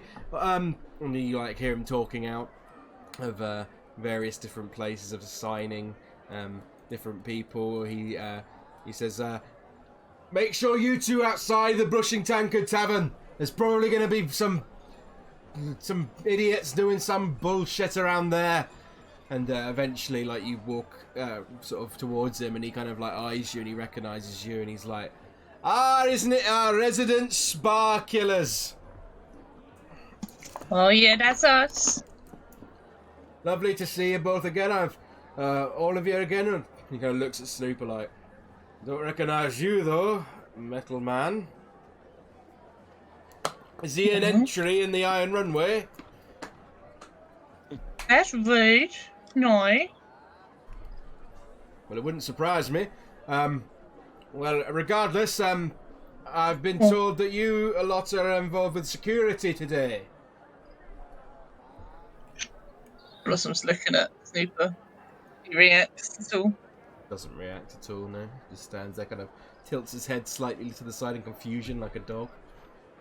Unless you want to be an entry, Snooper, you could be my entry. I do not think that it would be appropriate. Okay. Yeah, Blossom, Snooper would win. Exactly. This is why we can win some prize money. Did you make him, Blossom? No, but I can pretend to. This, she's like, is made out of metal. Well, I'm convinced. Are you here to joke around, or you're actually here to help out as security? Because I've got an important mission for you. Where do you want us? What do you want us doing? Well, as you can see, things are quite busy. A bit of an understatement. But the Crown's Guard are pretty much spread as thin as we possibly can be. So, they've had a number of merchant carts, as you've seen, come into the city. So, your main task is to check their licenses and check their goods. If you could inspect at least 8 merchant licenses for me. We've got other Crown's Guard doing this job as well. We want to make sure that the various different merchants are actually selling legal goods. We think that with the threat warning that the Starosta has announced, that perhaps with the recent goings on in Rexingtrum and Zadash with the attacks, that if anyone's looking to smuggle in illegal goods, it might be a place where anyone looking to cause damage might smuggle in weapons. So it is your job to look out for anything that looks suspicious, and anyone who is bringing in illegal goods, whether they are threatening to the populace or they are simply trying to smuggle in illegal goods to sell, then of course I would like to know about it, and you are authorized by me to place them under arrest and bring them to the Ironside Barracks. Do you have a list of questions to ask them? You can ask them as much as you like, but you've got to make sure their merchant license are in date. You've got to make sure they've got the correct names on their merchant license, and you've also got to make sure that the items listed on their merchant license are correct. So you must go through their inventory. So we're gonna catch the baddies. We can do that. We're really good at it. Yes. Well, I'm a busy man, so if you bring back to me evidence that you've make sure you've done at least 8 merchant licenses, then that will be more than enough to earn your reward from the Starosta. Okay. Is there a time limit? Do we have to get 8 in 8 minutes? There's not a particular time limit. I would prefer it be done before the event starts, but you've got some time throughout the Iron Runway event to do it as well. Any merchant carrying unreported goods of a non-magical, non-threatening nature will be fined 1,000 gold pieces. You are more than welcome to report their rights to them, and you are authorized to fine them on the spot. If they Certainly non-magical. Non-magical, non-threatening. If they do not pay the fine and attempt to get away, you are welcome to try and arrest them. Anyone who is carrying unreported weapons, magical items, or items of a threatening nature should be directly reported to the watch, where they will be arrested. Blossom just looks down at the many daggers she has on her. Threatening weapons. Okay. Specifically unreported. Merchants are Okay. allowed to sell daggers and other weapons here as long as they have the correct license. Don't think water guns count, Blossom. Okay. Fuck's a water gun. I don't have a license for my daggers. You're not trying to sell them, love, so as long as you're not trying to peddle them to somebody else in an Right, official so- capacity. So you need the items listed, the date of a license, and the name. Yes, that's correct. So you've got to What date is it today? the date. So I will reveal this to you now. Let me. The current date is the 28th of Fesserin, but I do have a calendar you guys can look at, wherever the fuck I put it. Where the fuck is it? Welcome to Wildemount. Oh, it's right at the top. Oh, it's right at the top. I'm stupid, yeah. You So if put you it click on right. the current date and then you click on that, you can see there is a calendar picture on there. So it will show you the current year, which is 8:35 PD, and it shows you the months in order. So, assumably, there will be a valid from to and valid sort of to dates on the merchant license. He would communicate that to you. You've got to make sure they're within that time frame.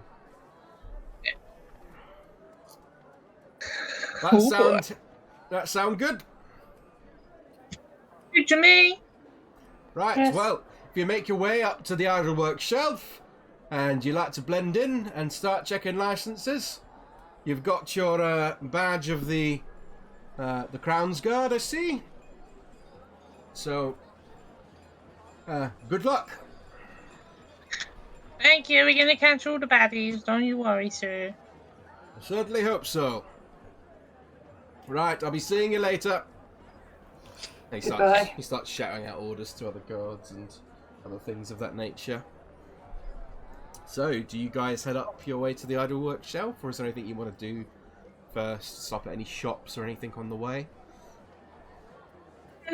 No, nothing blossoms. Unless there's any dagger shops on the way. I mean, there probably would be merchants up there selling weapons, Hell yeah, I want to buy some daggers. but maybe you could look at that as part of your investigation. Gertrude's going to say, Maybe me and Firion can check the licenses, and Blossom, you can be in charge of asking the questions.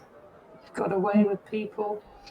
Okay, I can do that. I'd quite like to look at their names though, because sometimes people have really funny names. So Of course, we'll all do it, but I think you'd be a good lead interrogator.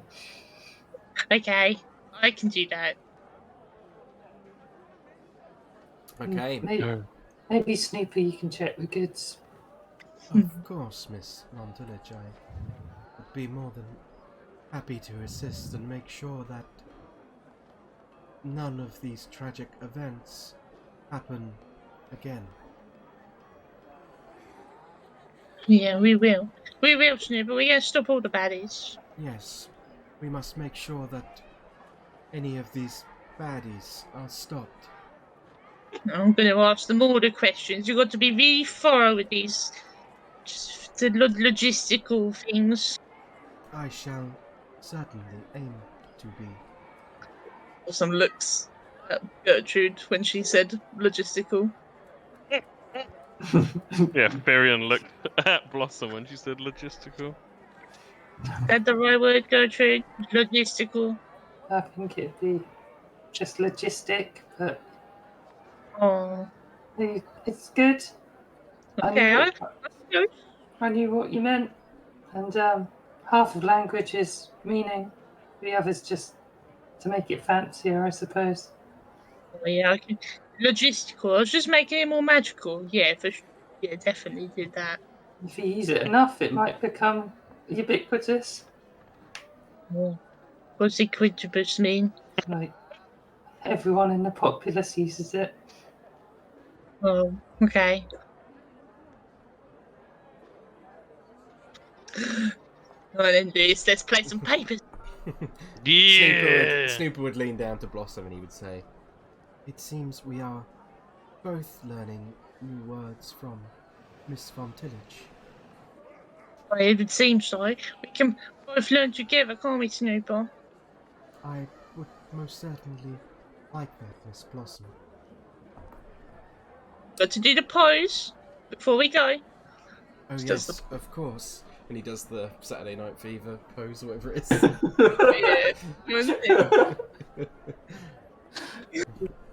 But I forgot about that. Never forget about the pose. So, you make your way up to the Idleworks shelf, going up these massive winch lifts that take you to the top, and it is absolutely bustling up there. You can see all kinds of entertainers, jugglers, you see jesters in the streets, you see sort of people crying out and telling there's a crowd of people like telling jokes, like some kind of sort of comedy show to the side, and kind of with puppets and that kind of nature. And you can see kind of people who have got their different inventions kind of showing off. There's definitely kind of like a DIY kind of like not the master makers, but certainly like the sort of more lower down, just sort of casual inventors in their spare time showing off their various kind of contraptions that they've built. And you slowly make your way into kind of the central area of where the Iron Runway event is taking place, where you can see the stage itself for where the Iron Runway is due to take place within a few hours. So, you don't have to place yourselves on just yet, but just thought I'd show you this map just so you've got an idea of what it looks like, and then you guys can start making your way rounds to the various different merchants that surround this entire area. So, if you guys would like to roll whoever's leading the group would like to roll a d8 for me to see which merchant you get first. Who's Glory leading? to Astotka. God, on Blossom, I imagine she's picking people out. Yeah. Yeah. I also just realised how much of a fucking horror house this is for Firion. Yep. It's like all these different metal contraptions, just there like. Of course you'd roll a 4 first, for fuck's sake. So, you approach a human man with quite wide set shoulders, a wide jaw, and he's got a little lute hanging around the front of his chest. As you see that upon a table in front of him, he's got like a glass case table in front of him with a number of shiny different items, such as earrings, lockets, rings, necklaces, different gems and different sort of like rubies and emeralds and things of that nature. It looks very fancy. It looks like he's selling jewels and gems and stuff like that. And you see him come up, and he's sort of selling different things to different people and calling up as you approach. What do you say as you approach? Well, this guy's got lots of shiny rocks.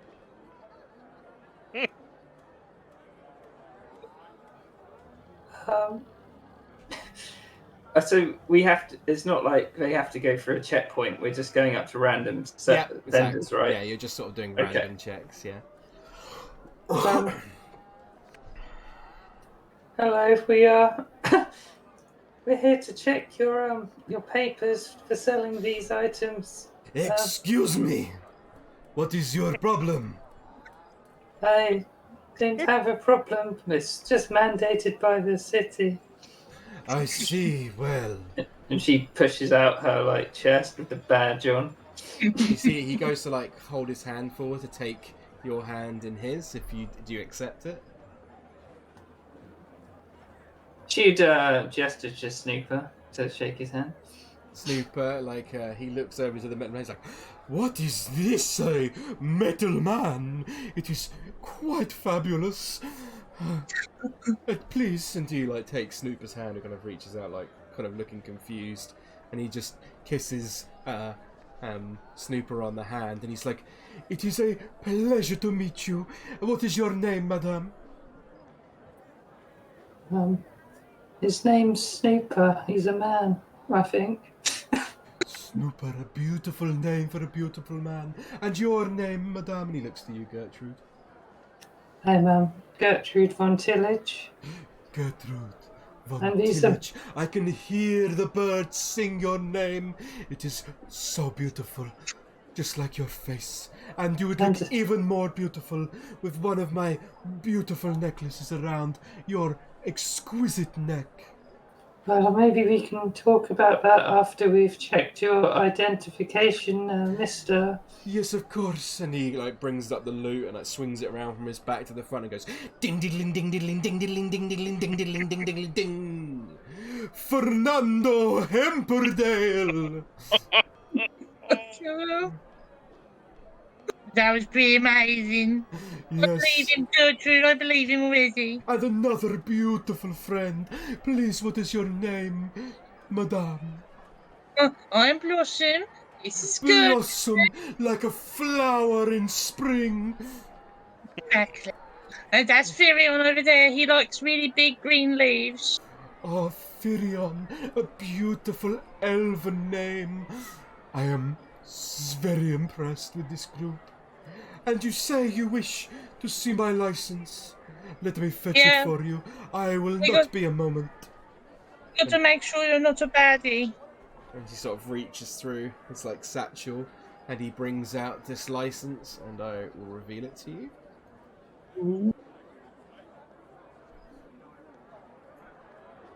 Ooh, very nice. Click on it, you should be able to zoom in. The name checks out. Yeah. Paladin to Horsel 8. I will say the things look exactly as it does on there as I've made it. With emerald, opal, and ruby written on.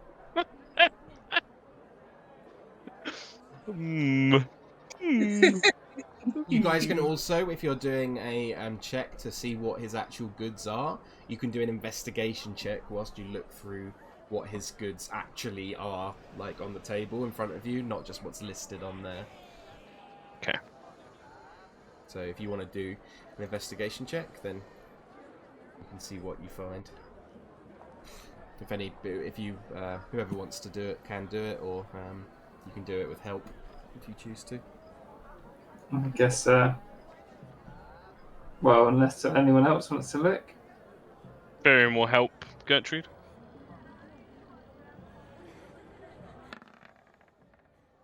Okay, well, 13.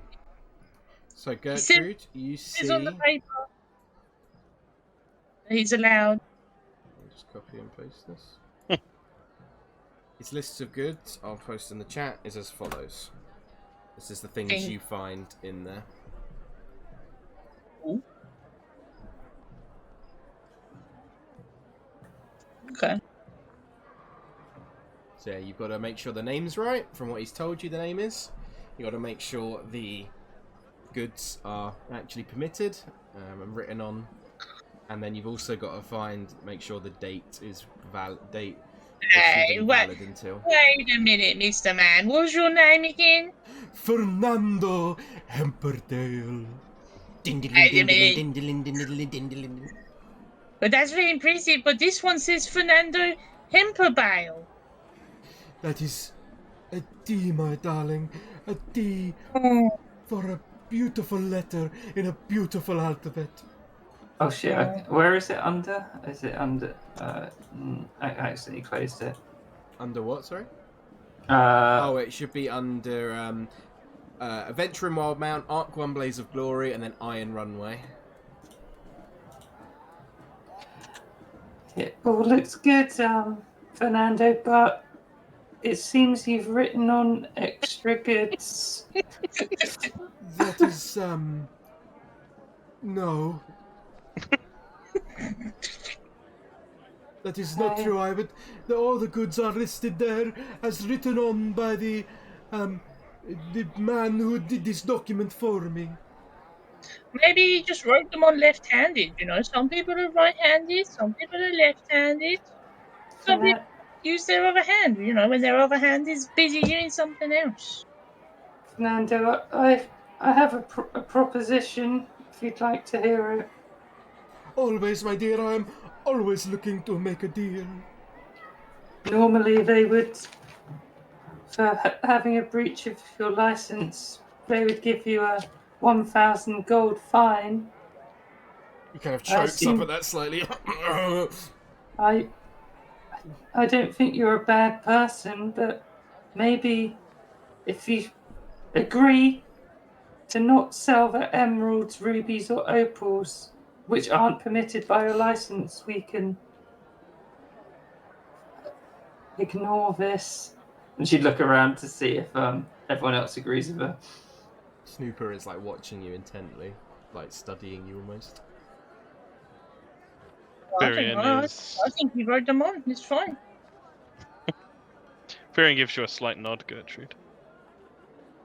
Do a persuasion check with advantage, Gertrude. I'm curious about his name, though. Is that really a D, Gertrude, or is he telling me porky pies? It's a D, Blossom.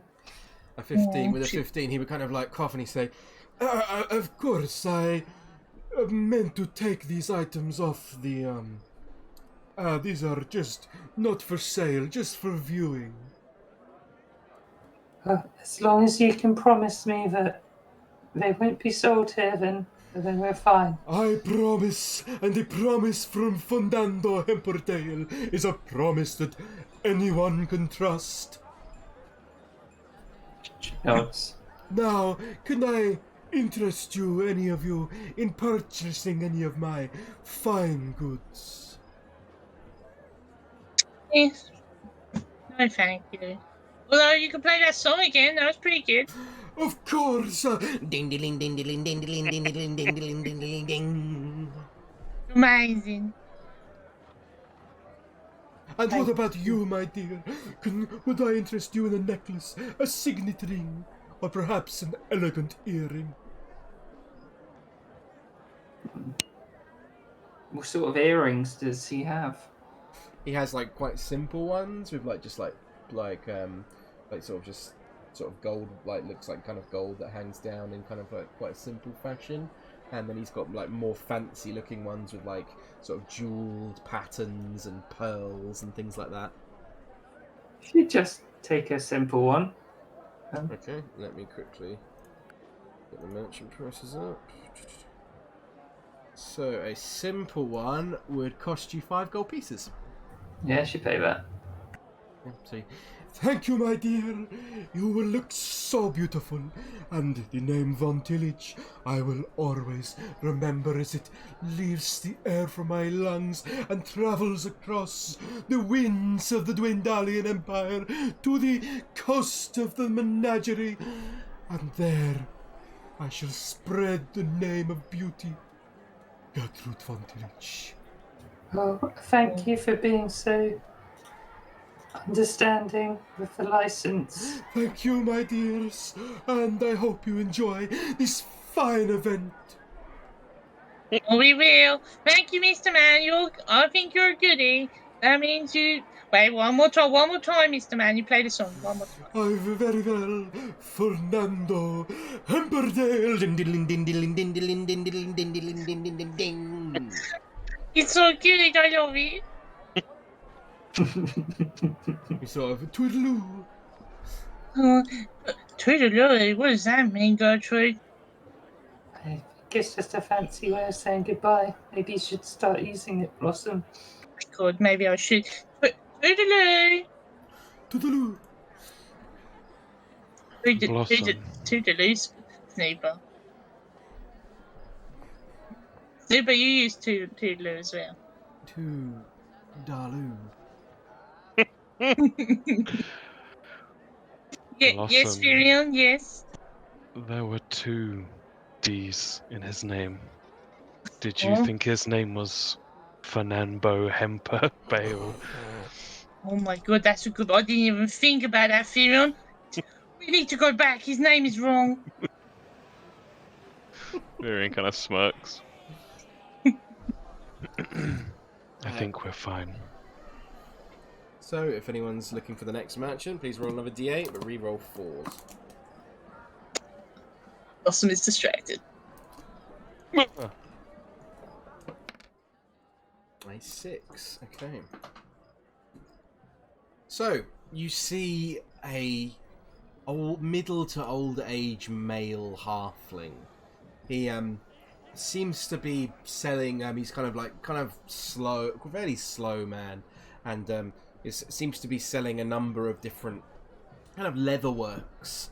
He seems to have like cured leather, padded armor, like backpacks, leather armor, leather working tools, and a number of other things like that. And he's kind of just serving like a customer, and he's like, "Thank you, enjoy."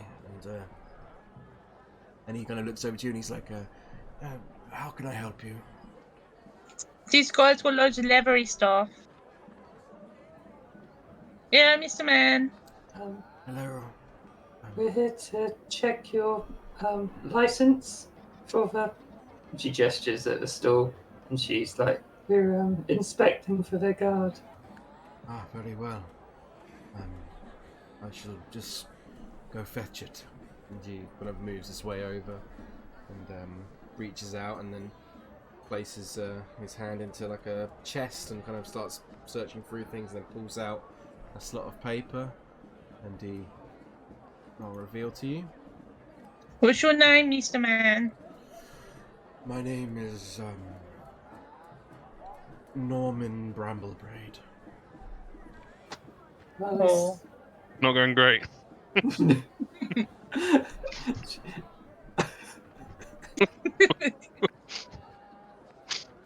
she just looks at Blossom, seeing if she can read the name. Blossom looks at the word. She's like, Nemo,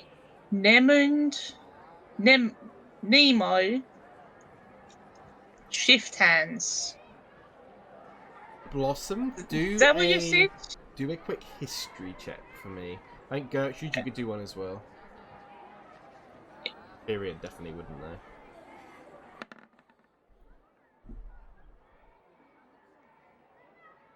Hey, Blossom, you haven't heard of him, but Gertrude at the 22, you recognise the name Nemo Swifthands as being a famous rogue and bard who was well known for being a man who, an adventurer who was a very famed and especially around areas such as the Dash, and he was well known for helping people and in a struggle and doing missions for low pay just to do a good deed for somebody. and Well, I guess you'd look what he's selling as well. Yep, do an investigation check for me. Baron will help. Mr. Man, I don't think your name is on here. Did you write the right name? 18. That would show you that. I'll copy and paste them into the chat. These are the goods he's selling. He kind of looks around, kind of nervously as you say that, Blossom, and he's like, "I'd appreciate it if you kept it under wraps. People get a bit excitable." Oh, so it's a secret name. It's a secret name, everyone. Please keep it down. Don't worry. I do not wish to draw the attention. I mean, but your license isn't in your name. Oh wait, it is. My name is Nemo Swifthands, but please do not spread this information. Okay, Brasenda. Brasenda 34. What year is it? 35? It's 35, yeah. Everything looks in order to Gertrude, because he did say his name was Neem. Wow. Is everything look in order? Gertrude looks around. Well, I mean, apart from using a secret, that secret name, everyone, then Please go keep fine. it down. I do not wish to. Please. If she's heard of him, does she know what he looks like You or not? you would, but he looks much older than you remember. You think But this is something he did in his youth, maybe? You know the images you've seen drawn of him are like clean shaven with a very good looking halfling with a lot like long sort of red hair and a very kind of like chiseled jaw, but now he's got like white hair and a thick kind of bushy beard. But there are physical similarities. Definitely, yeah. Okay. So she'd think that it's issued to the right person. He's just not saying out loud. So I think that's fine. Okay. Is everyone good with that? Well, if you think he's not being well. too No, yeah. sneaky. Okay, don't. He kind of looks over and he's like, I appreciate you keeping it quiet. Is there anything I can interest you in that I'm selling? Ooh. Bag of holding might be cute. Virion nudges Gertrude with his staff. I have no coin. Oh, you can get what you want, Firian. I'll pay for it. How Oh, much yeah. for this? And he holds up the studded leather armor. He would tell you that studded leather is... Lewis can find it. 3 GP. 45 gold pieces. Hey, it's not too bad. It's got metal on it though.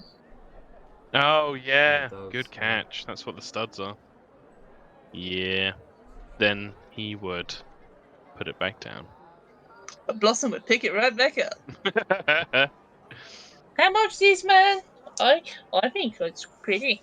Probably halfling size too, made by the halfling guy. Yeah, you would have ones of different sizes. You'd say 45 gold pieces for the studded leather. Oh yeah, that sounds good. Yeah, I want that. Very well. And he prepares it Also, what is this really cool looking bag? Just turn my lights on real quick. Oh, it's a bag of holding. It's magical. It allows you to, has a pocket dimension within the bag that allows you to place items within, and they stay within the dimension within there, allowing you to hold much more than you would usually be able to. Gertrude, how many jam jars do you think you can get in there? That's a good idea, Blossom. I think you can get lots of jam jars in there. Are you gonna get it? Well, only if you don't want it. For your jam jars. Well, I'm sure someone will have a lock down here. You get it, Blossom. I wouldn't put your spiders in it though. Oh, but they would love it. Then I can carry them around and then it'd be really good. I'm not sure there's any air in there. There is not. I would not recommend putting live creatures in there. I'd Maybe also I'll make just sure you do not put put this anything in. of a volatile magic nature in there, as it could cause damage to the extra-dimensional plane within. Has he only got one? He does, yeah. Oh, okay. If he's only got one, Gertrude wouldn't say what she was going to say. Okay. Do you want it? No, it was something else. Okay. It's what happens if you put a bag of holding in a bag of holding. Yeah, so Blossom wants the studded leather armor and the bag of holding. Okay, so the bag of holding, he would tell you costs 2,000 gold pieces. Oh, damn. Okay, I haven't got that much. Just the leather then. Okay, so 45 gold pieces for the studded leather armor. 45, okay. Yeah. Okay. What's cured leather? What's that? It's just like leather you'd use to create like armor and stuff. It's not particularly like great. It's just been leather that's been cured. Could you like buy leather armor and then stud it with something else to make technically studded armor, but not with metal? Yeah, you could stud it with like lead Obsidian. probably, or obsidian. Yeah. Mm. It's metal though. Oh, lead is metal. Don't worry, I'm an idiot. You could put there's loads of things you could probably Yeah. you could get it custom made, couldn't you? Like Yeah, you could that definitely- that magical wood and stuff. Yeah. I'm proficient with leatherworkers tools, and I have a set of leatherworkers tools. Yeah. There you go. I will buy some cured leather, please. That's not Okay. how Firion says that, obviously. Yeah, so if you want to create enough leather armor for your in, you know you need like at least 4 pieces of cured leather. So it would Okay. cost you 20 gold in total. He will buy double that, if that's okay Yeah, with that's fine. Gertrude. Yeah, that's fine. How much is it? 40 gold in total. Yeah, she'd hand it over. This game's really fun. It would be even more fun for morally dubious party. Yeah. Yeah, I'll do it if you give me some of your stuff. That's what I thought you were gonna say when you were like, "How about?" But you're gonna be like, "Would cost you 1,000 gold. Give me 100 gold. I'll look the other way." Nah, she's not quite that. Not a baddie, Gertrude. Just wait till I'm playing my charlatan. Oh yeah.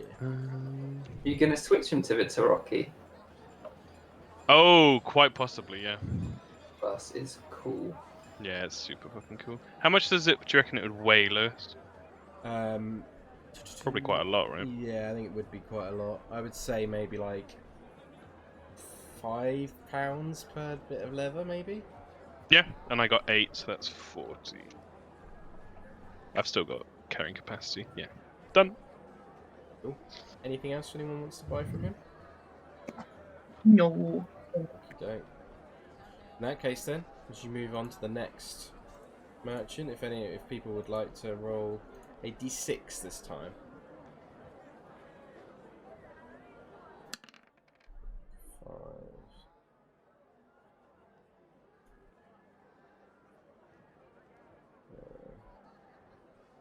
So this time, you see a dwarf that is like banging away at like heavy kind of chain and different kinds of like metal armor and sort of heavy armor that looks like fit for like a knight or a paladin and stuff. You see this dwarf's got a very muscular build. He's got long, straight red hair, blue eyes, and he's got like a very like oval and ordinary-looking face as he's sort of banging away. He's got no beard, which is quite unusual for a dwarf. But he's sort of just banging away at this armor. And then occasionally, like, there's not many people surrounding his stall, so as you approach, he kind of looks up and he says, "Hail!" Yeah, Mr. Man. We are here to inspect your stuff. And you as well. Fantastic, not had any customers this morning, so nice to see some people about finally. Oh, well, we're inspectors with a guard, and we need to see your license. Well, that's disappointing. Of course, I'll go fetch it. And he goes and reaches into his thing, and then I'll show you this. What's your name, Mr. Man? Calvin Mornhell. Okay.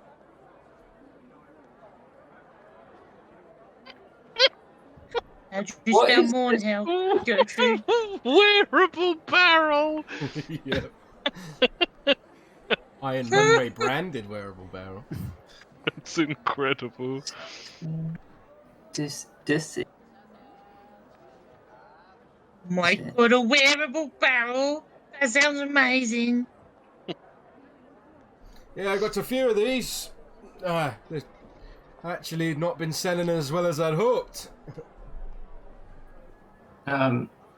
Gertrude would check over his goods. Yep, investigation check. Firion would help. See? It's all metal. Yeah, that is true. And with the crowding in as well. Yeah. He'd hang back. Snooper would help if you asked him to. Yes, she would. she'd let Gertrude grill him a bit more about the barrel as well. Mr. Man, I really want a barrel. How much is a barrel? Let me just quickly post these in the chat for you, Kieran.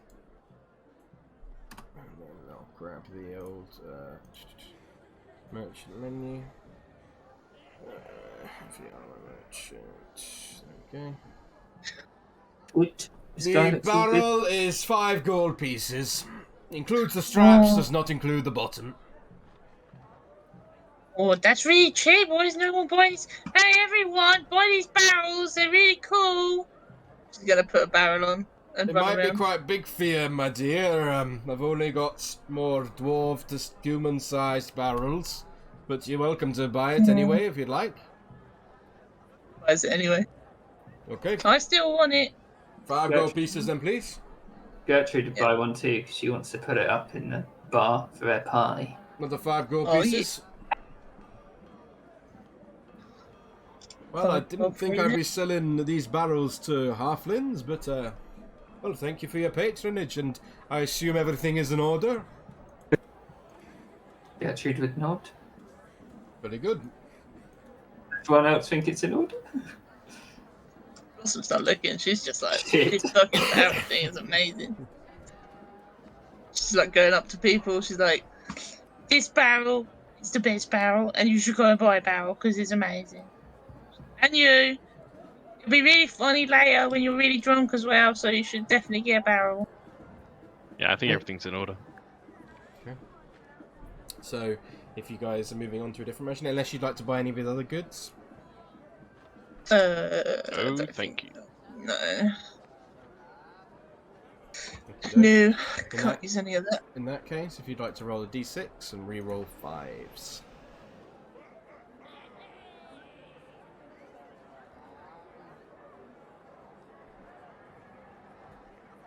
Oh, do it then. 2. Okay, so you Fine. make your way across the market, and you see a woman who has got like rails and rails of different clothing of and various different bright colours and things of that nature. They look quite fancy, these clothes, and you see a like middle to older aged female halfling, and you see she's got long, like, wavy red hair and quite grey eyes, and she's got quite like rough brown skin. She's quite particularly short for a halfling. She stands like under 3 feet, and she's quite overweight as well.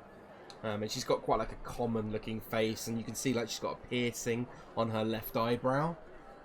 And she's like, "Alright, loves, can I get you anything?" Hello. We are here to inspect your stuff and you as well. Oh, fantastic. What's your name? My name is Amelie Urort. Can we see your license? Oh, yes, of course, loves. I'll have a quick look for you. And she just quickly goes back and then comes back in a moment later, and she shows you this.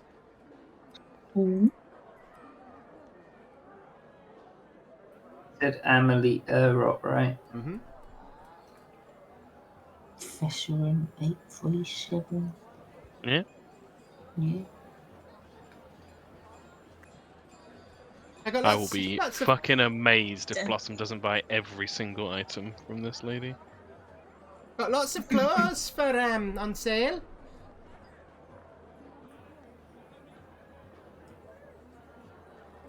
Have a look. Oh my god, you've got a sea captain's hat. There Look we at go. that.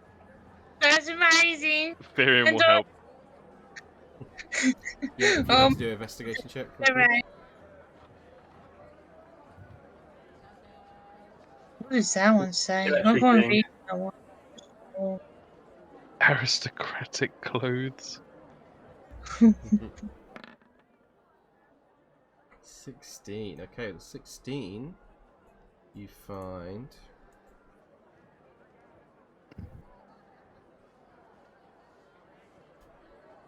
And then you also find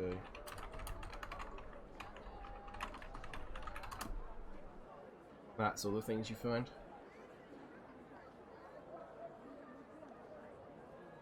Scintillating collars.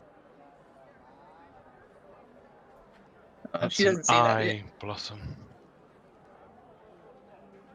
Oh yeah. Hannah can't read. I mean, Blossom can't read. So that isn't on the list, is it? It's Oh. not. No. But look, Mr. Lady, before we tell you off for not having stuff on the list, I want all of the stuff. Well, I've got everything's on the list. But yeah, I'll happily sell you something. What are you looking to buy? I want one of everything.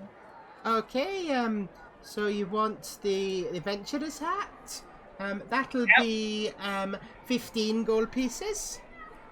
Yep. You Want got that the one. sea captain's hat. That's 20 gold pieces. Hang on, I need to do maths. Gertrude, do maths for me. Well, I need to talk to her about this robe of scintillating colours, which wasn't on her license. You've got to have priorities, Gertrude. I want all these hats. I know, Blossom. Well, what do you want to say, love? Well, if it's not on the license, then you can't sell it. Oh, that old thing. I just, I just came across it from a friend. It's. Well,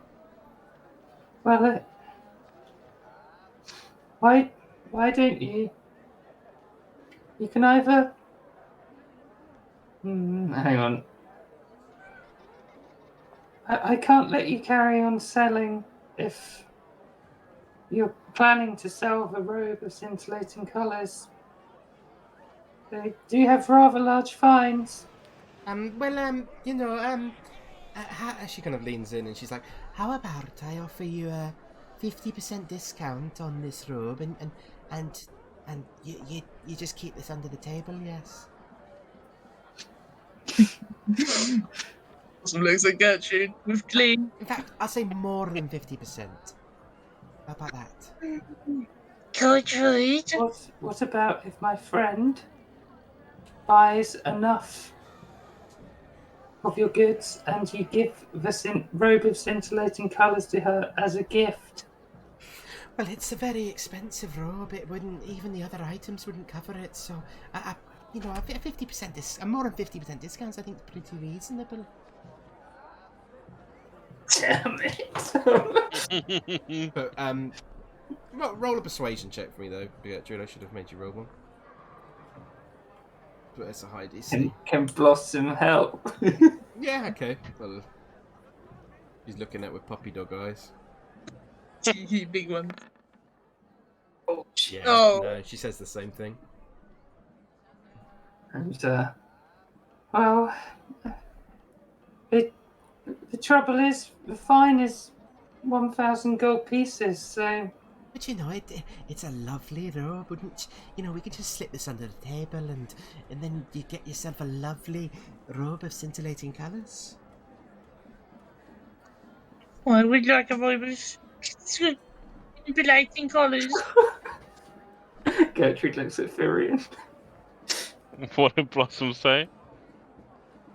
I would really much like a robe of scintillating colours. Bimpulating. How would Firion react? I don't think Firion's that focused in. He's kind of bustled by the crowd.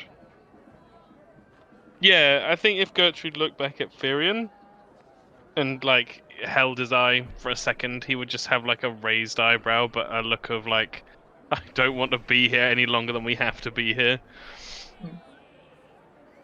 I mean, if Blossom buys it, How much is it, lady? With more than 50% off. But I usually, mean, she's not selling it to other people, I guess. the robe of Yeah. scintillating colours is 50,000 gold pieces, but I'll happily sell it to you to 20,000. I got 20,000 gold pieces. well, that solves that question. She won't care about 1,000 gold fine. Well, True. well, I'm gonna have to report you to the guard, but we can always buy some stuff off you, make your day worth it. Oh, please, you don't have to do this. It really, I'll put it away. I won't sell it. It's all right. As long as you promise that you won't carry. I promise I definitely won't. The inside check. Yep. No deception for her. You think she might be lying? You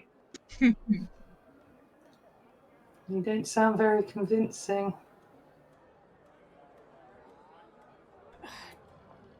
You know what? Fine. And she goes and reaches in and she brings out a bag full of 1,000 gold. She plunks it down in front of you and she says, "Just get the fuck out of my store." Fucking. I mean, it's fine, and you can't sell it, you know. So you Yeah, might I'm as not well- gonna sell it. I'll put it in the way with the chest, alright? You know, or you could sell it to me for 5 gold. Get the fuck out of my store. Gertrude is going to go to the guard. Mm-hmm. She's going to be like, Hey,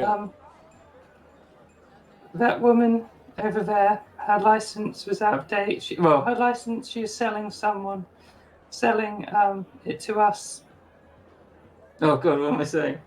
She's trying to sell us an item that wasn't on her license, and after we booked her, she started to be verbally abusive towards us. oh, I see. Thank you for dealing with this problem. I'll go to see with it immediately. And you see, he kind of fetches another 2 guards, and they go over, and you can see in the distance as you're watching them that she's like, "Oh, fuck off! What are you fucking?" and just kind of freaking out. And you see, they take the robe off of her and confiscate it, and Oh yeah, 50k in the toilet.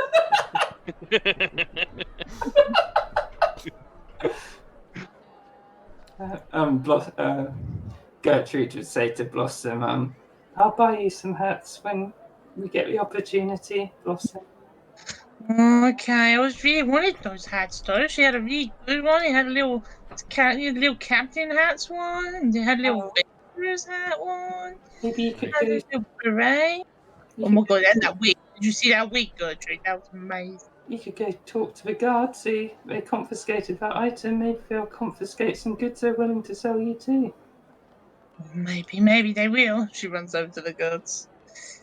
Hey, What are they doing? Are they just taking her stuff? they're just taking the robe, not everything else. Okay. Hey, doing it now? Do you want to sell me some wigs? Back off! Got no time for you. Okay. Piss off! Come on. Blossom walks away, talks to her, and goes back to the group. It's like, it's okay. I'll just get some later. I can always make you your own design of hat, Blossom. Can? It would be leather. Oh, leather has to be good. Although it might make my head a bit sweaty, you know, being leather. He just stares at you. damn, they got 51,000 gold out of her. So, if you guys are looking for the next merchant, if someone want to roll a d4 for me. We're gonna see some drunk guard later on in this shiny robe, just like living life. Yeah. 3. Okay. So the next time you see a merchant a older male, looks like a sort of slightly darker skinned elf, with like a long blonde mohawk with like braided round, brown eyes. He's got very smooth looking skin, very tall with a lean build, and it's quite like a attractive face with slightly sort of like long nails. You see that he's selling a number of flowers, and like garlands and stuff like that. And he's kind of like it's quite popular. Lots of people seem to be buying the flowers, and you see like a young girl, like a mother, place a garland around her neck, and then they both like wave at him, and he kind of like does a little kind of finger wave at them. And then as you approach, he's like, "Ah yes, how can I help?" Hello. We are here to inspect your stuff and, well, you as well, and your paper. You're looking to buy? No, no, Gertrude. Help. We're just here to see your license and possibly buy some goods as well. Oh, of course. Let me just go fetch it for you. And He's away. He's like, If we want anything this time, we better buy it. he brings Do back we a need to license. ask his name first? What's your name, Mr. Man? My name is Finderhill Aebrinian.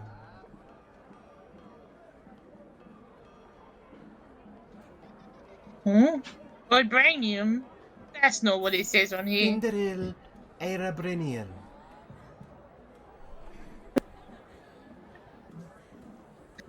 I think it should all stand to look acceptable. sort of looks at Firion. Yeah, Firian's looking at the name. Is the guy, the way he's saying it, match what's on the license? Does appear to, yeah. Firian gives a little nod to Gertrude. Do the goods match Firion? It seems like you're sort of... Oh, yeah, he'll do an investigation. Feel free to roll investigation. Gertrude did help him. Oh, thank you very much. Garden stuff. Hooja! Ooh. Oh shit! Okay, in Bad. that case, you're only briefly looking through, and these are the only things you see.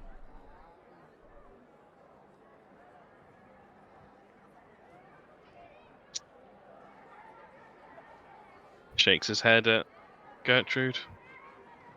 Not even close.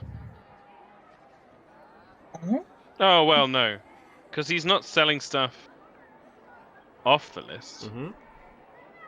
So yeah, Just Firion would listing just it. say, "Everything here is on the list." As far as you're aware. Yeah. That's fine. Everything looks in order. Fantastic. Can I interest you in any of my goods? All of it. Wait, what's Phoenix Bloom? Yeah, Firion wants to know too. Phoenix Whistleweed. bloom is a beautiful flower. They say that it is only blossoms once every 100 years when a phoenix soars over the land and its embers fall upon the earth and then it grows in its place. A phoenix bloom will cost you. Let me just get my price list. It is a phoenix bloom will cost you 12 gold pieces for a dozen. You must be very careful with the phoenix bloom, though. As he picks up one of the flowers and he says, "As a test," and he like scratches at the like the stem of it slightly, and then you see the flower go and burst up in a flame. And he says, Whoa. "These can act as torches or lights. They burn for 12 hours before they go out. Usually, around." Whoa. That's amazing. And then he like puts it into a pot of water, and he's like, "But they can be most dangerous, so I would recommend that you be most careful." I've never seen any flowers like those before. Well, Gertrude would take some crop seeds and some wildflower seeds. the wildflower seeds are 4 copper pieces for a handle, and what else did you want? Sorry, crop seeds, and they will be another 4 copper pieces. Take 5 of each. But it's a bag of seeds, right? Yeah, it'd be like a handful. I want the phoenix bloom. They sound amazing. The phoenix bloom, like I said, is 1 gold piece per flower, or I sell 12 in a dozen.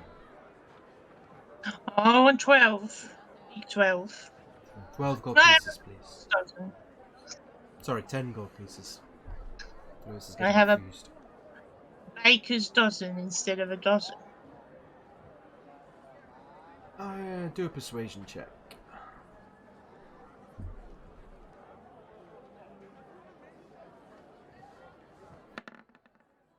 prices are as listed. Oh, If you want an extra, you can pay an extra gold piece. Does okay. Firion know what Whisperweed is? Do a nature check for me. Nature? 420! Yeah, you do, Firion. You know that whistleweed is it's like a grass kind of like a weed plant that when you when you put it up to your lips and blow into it, it lets out a loud whistle, like a. I can't even do it, but like when you put your fingers together and go up, when you blow really hard and that kind of whistle. Yeah. How much for the Whistleweed? A silver piece per plant. I only have a few though. Could be useful, Gertrude. Makes a loud sound. I'm sure you want to find that out for you. He suddenly opens his eyes wide and looks to see if Blossom heard that. She's too busy looking at Phoenix Bloom, luckily for you. So you could purchase it specifically to keep it out of her hands. You could give them to to Lambert, Rick, and Poppy in case anything goes wrong as well. Maybe. How long do they last? Whistleweeds can last months. They are quite hardy little plants once they've been picked. Let's just get all of them. I have 4 yeah. for sale. Yes, you get 4 of them. 4 silver pieces then, please. Yeah, she gives one to Firion. Roger that. Considers giving one to Don't you fucking dare. I should- will eat that whistleweed before it gets to her hands.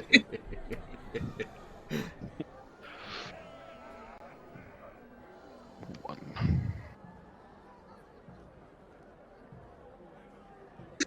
Hey, Mr. Man, how much is for one bunch of mixed flowers? Mixed flowers are... Let me just have a look. Mixed flowers are 1 copper piece each, or 1 silver for a dozen. Where did those come from? Firion didn't find those. Didn't.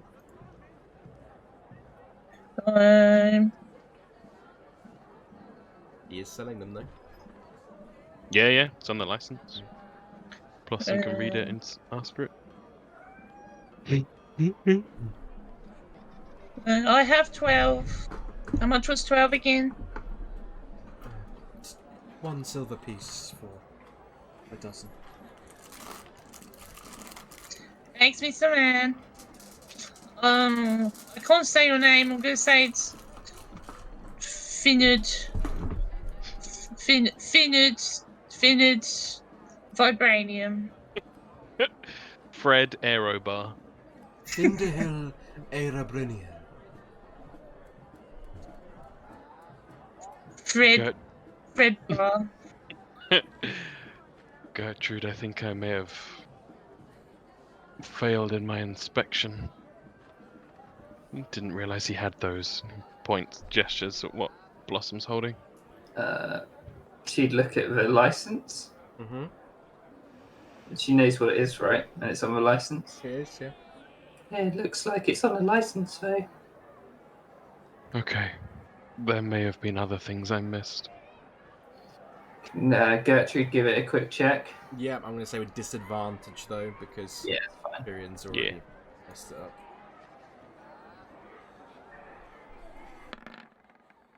Okay, in that case then, you find a further... This is the stuff you find in total, Gertrude. Okay. Post it.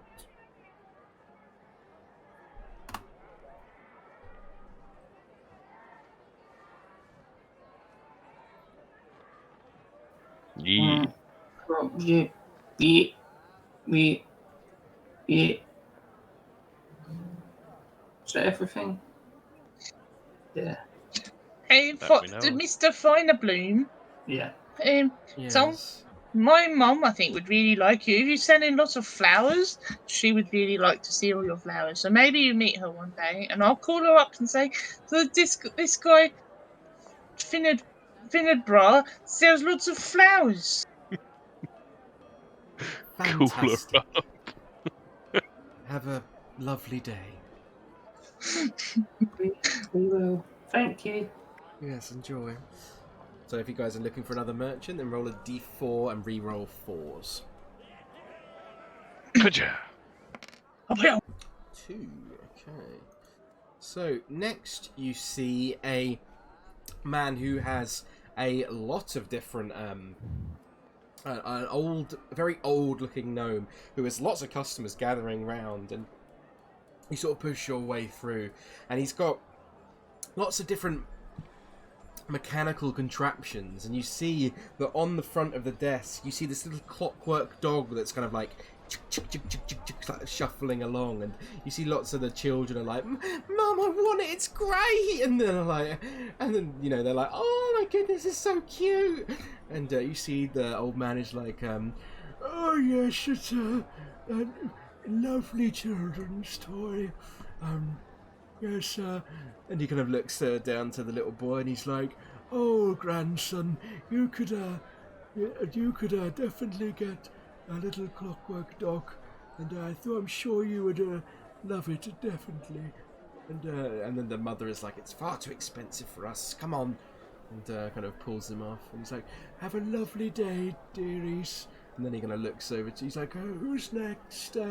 Oh, God. Yes, you. And he points to you, Gertrude. He's like, "What can I get you, my dear?" We're just here to check your license for the... Oh, my license, yes, license. Where did I put such a thing? Yeah. Going in the clink, old man. Yes, let me just quickly look in my drawer, and oh yes, I hear it is. Oh, God. Oh, And he holds out a license, and it's freaking hanky. Oh no, that's all good. Dinklebug. Expecting it just to be like, What's your name, Mr. Snowman? yes, granddaughter, my name is Blossom shows him the thing just in case. Silas Dinkelberg. Yes, that's my name. sourdough. Yeah, it is. Yeah. How can I help you, granddaughter? I'm sorry to say that your license is out of date, Mr. Dinkelberg. Oh, is it? Oh, let me have a look. And he kind of takes it, and he like sort of tightens his goggles up really tight, and he's like, "No, looks in date to me."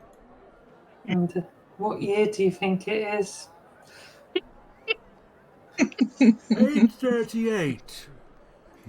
Right? I mean, even if it was 838, this would still be out of date. 828. That's what I meant to say.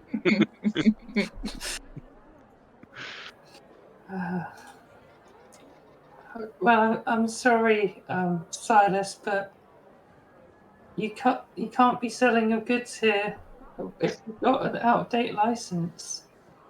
Oh, but oh, Oh my god, Gertrude, he's got Clockwork Dragon. He's so cute. but yes, Varian's got his arms crossed and is scowling at the guy. I have a lot of things for sale, though, granddaughter. The children are very excited. I know, but it's... I'll have to go all the way back to Zadash. No. If you even make it that far. What? That's mean, Varian. This old man, Blossom gets out a little ink pen and scribbles out the date, puts in the good date. Probably puts in the wrong Forgery! date, though. I'll tell you what, She has got a forgery kit and is well good at forgery. You can Yeah, I actually, can tell. Scribble out one date, put in the other date. if you want, you can try and forge it as best you can. Do a forgery. I think is usually dexterity, I believe. So if you're people proficient with it, do a dexterity check with proficiency.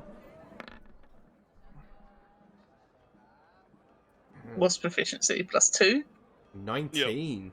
So actually, Blossom does manage to kind of smudge the old date out with her thumb, and then kind of just like it picks off slightly over the course of maybe like 10 minutes, and then she kind of like very carefully fills in a new date, and it looks pretty good. Yeah. Surprisingly, it's not perfect, but it does definitely look decent. Can Gertrude inspect it? Yeah, do an investigation check for me. Good it looks. Oh, well, she's trying to determine how good at forgery it is. I think you could just see that it looks Okay. pretty it looks pretty decent. Yeah. She looks at Blossom and sighs, and We got to let the old man sell his toys, Gertrude. It's just too mean. she just says flatly, I suppose it is indeed. See, I Yeah. told you, I knew it was indeed, granddaughter.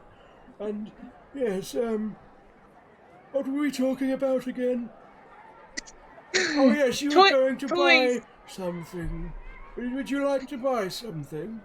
Well, it depends on how much it is. How much is the dog? The clockwork dog. Let me just get my pricing out in a moment. Yes. Not this one. No, not that one either. Gertrude, can Gertrude inspect what he's got on sale? Do me an investigation check. Looking very hard. You can see his goods consist of those things. Yes, a clockwork dog is 50 gold pieces. That sounds good. How big is this clockwork dog? It's like probably about a Scotty dog sort of size, like a Westie. Ooh. I should Quite definitely big. want this. Oh, although, is the mount? What is the mount? Is it a horse? The clockwork mount is. Or is it a pony? If it's a pony, I want the pony.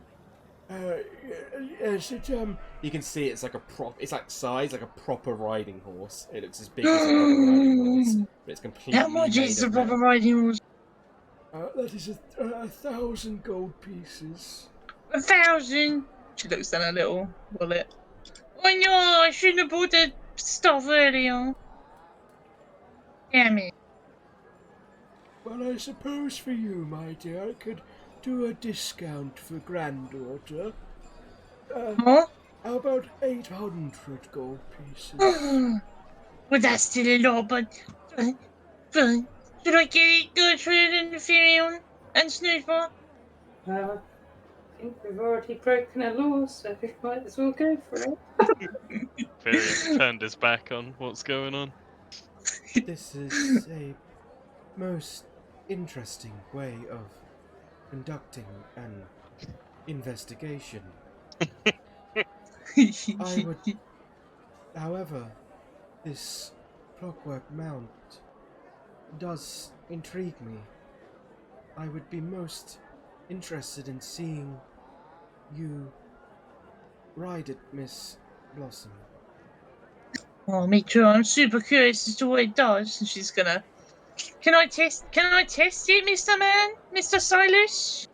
Test what? I just want to sit on it. Oh yes, yeah, if you like, granddaughter. She jumps on it. Yeah. Is it comfy? Does it do anything? Quite hard. You can see that it's got like on its neck. It's got like a winding mechanism. Ooh, she winds it. You wind it and it springs to life, and its eyes light up suddenly, and you see steam kind of like coming out of its kind of like two like exhaust pipes that are kind of on its where its butt would be, and it starts and it You can feel it like moving like a normal horse. Oh my god, this is a man. How big is it again? It's like the size of a riding horse. Oh my. I want it. Oh my god. It's so mad. I want it. Mr. Man. 800 gold. And she basically throws it at him. Oh, thank you, dearie. I hope you enjoy it. I'm gonna name him.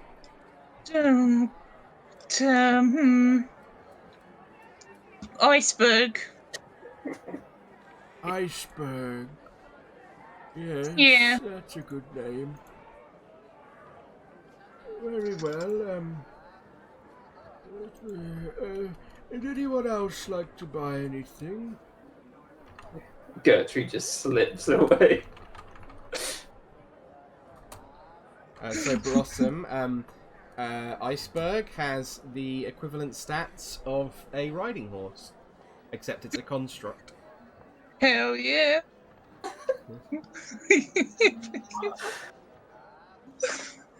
She's riding around on Iceberg. It's like, oh my god.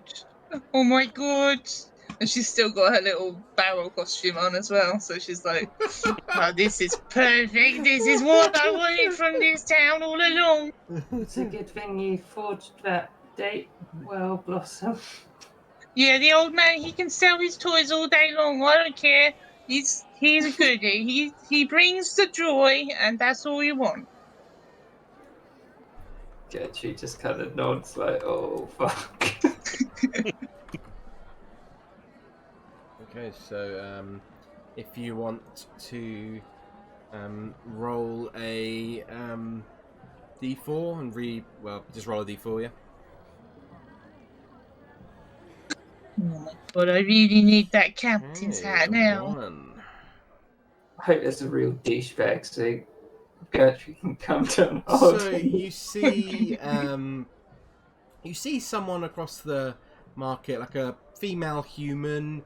She's got like cropped, straight brown hair, like rugged pink skin. She's quite short for a human. She looks like she's got darker skin, and she stands maybe just about 5 feet tall, and she's got quite like a round build, of like quite like an hourglass figure, she's selling all kind of loads of different crap. She's got like, it looks like loads of knickknacks, like playing card sets, amulets, like ball bearings, stuff like that. Just loads of different crap, basically. And she's like, she's just kind of like, they're in kind of like these like trays that are kind of segmented into different bits, and there's lots of people kind of like picking up bits and kind of like going, yeah, that might be nice, kind of thing. And she's just kind of standing at the back, kind of like humming to herself and just sort of like watching over them and occasionally asking if they want help or anything. Does it look like the kind of stall that she's just set up a table and dumped her stuff on there? Little bit. Hello, you're here to inspect your stuff. Oh, yeah, And everything's you. out if you want to look. So, look for yourselves. Do you have a license to sell here? Oh, of course we've got the license, yeah. You want to see it? I wouldn't have asked if I didn't. What's your name as well? We need to know My the name's name. Lindsay. What's your name? Blossom. Oh, that's a nice name. My name's Lindsay. Oh, Lindsay. That's a good name too. Yeah, but it's not as good as Blossom. Oh, that's true. Blossom is a pretty good name. Sweet bejesus. Pretty good as Gertrude's name, though. Gertrude's got a good name. Oh, Gertrude's a nice name as well. And Firion. Look, Firion. She points to Oh, I Firion. like that name too. Tyrion scowls at her. Can we see the license, please? And Oh, Snooper. yeah, that's alright. Oh, and Snooper's a nice name. Right, Yeah, he snoops around. Oh, Snooper, we got to show her the thing. Show her the thing. And she does the pose. Yes, of course, Miss Blossom. And he ching does the pose. Hell yeah! And look at this horse. You know what? I'm going to teach this horse to do the pose as well. It does not do it. No! Can you do it with your head, Mr. Horse? Do an animal Ice handling check for me.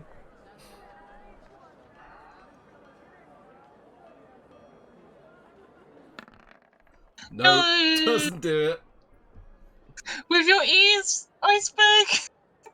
The ears very slightly like shuffle back and forth. That'll do. That's good. What did you want again? You want to see my license? Yes, for your wares. Okay, She reaches into like a bum bag on her and she's like, here it is. and then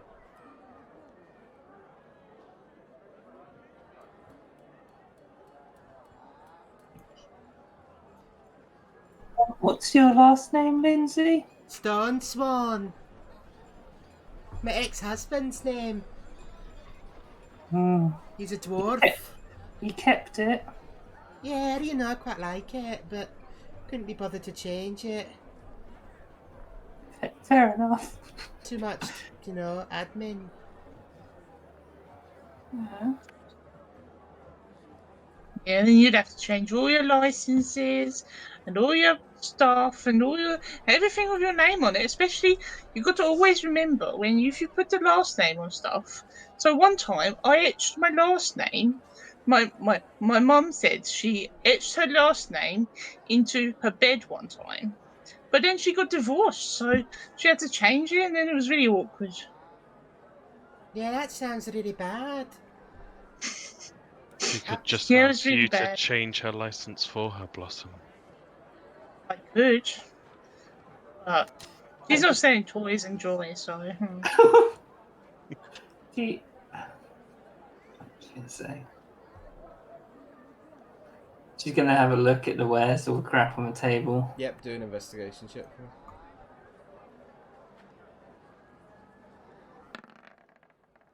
Ooh, in that case, Gertrude is. you only see this stuff.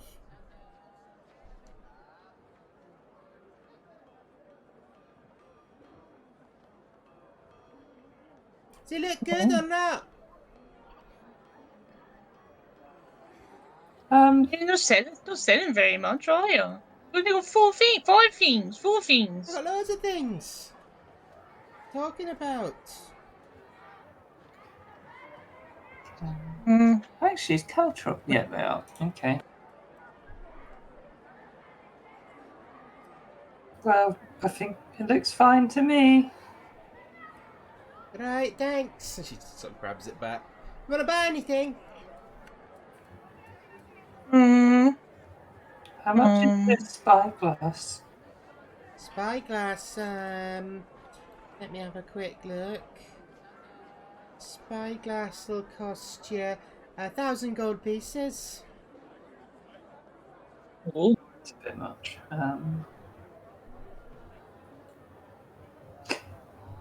Maybe just a bit of playing cards.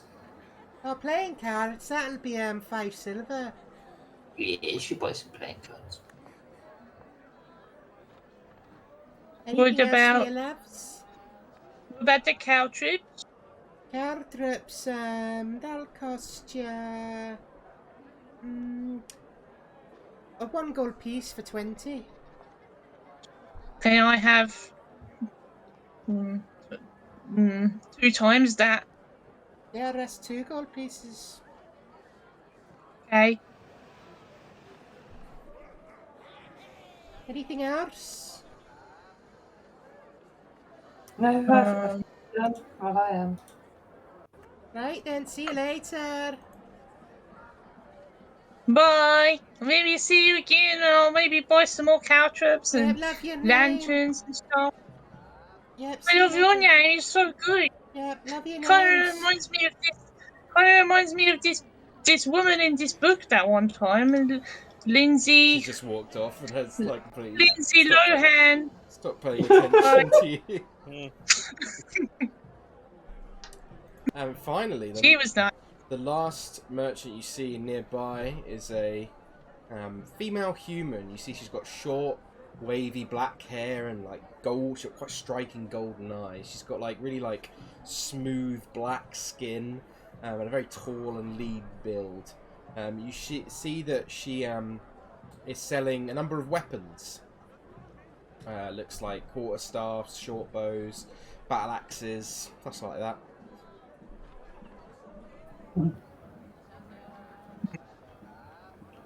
Gertrude can go up. She's quite perturbed by now. Right. We see your license for these goods, please, ma'am. Yeah. Let me just go grab it. She's gonna reach us through. She's gonna like just going through this chest for a while.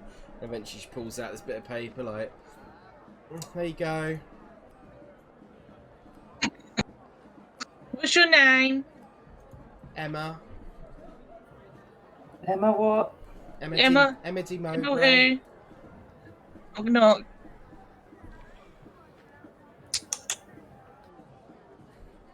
If Lewis has put like a fake month in somewhere.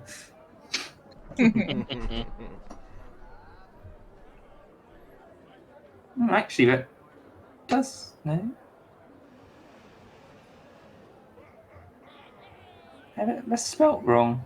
Oh my god, you've got daggers, Emma. Emma, you got daggers. How many daggers do you have, Emma? Oh, I've got loads of daggers. Oh, it's not spelled wrong. I'm just being stupid. Wait, is it? How many daggers? What are you looking at? Doula. I thought it said Kai instead of hi, but it's a H, isn't it? Yeah.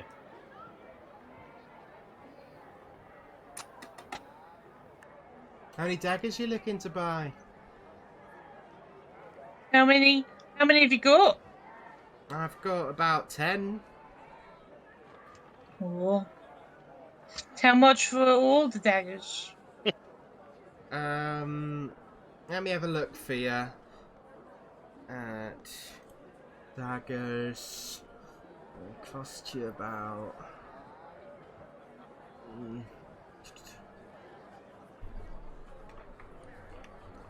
Be about. In total, about 40 gold pieces. Oh, that's good. That's not a bad amount for good daggers. For 40 gold for all the daggers sold. Okay, and she like wraps them up in a big like a knapsack for you, and just hear them chinking about, and just there you go. She like opens her jacket or whatever she's wearing. She can probably see like 10 other daggers already in there. Yeah. In. I should probably have got that bag of holding. Snooper, could you help me look? I don't think Furion want to touch some of these. Yes, of course, Miss Von Tullidge. And I'll provide help for you. Do you want to do a investigation? Okay, with that roll.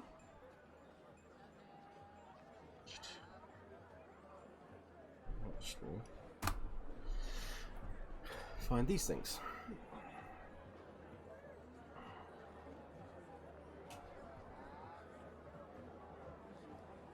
Number was this 7? Yes. Well, this is 8 actually, but I've done it out of order because this is the Ooh, last. excuse me, legend sorry. you've seen. That's all you can see as far as you can tell.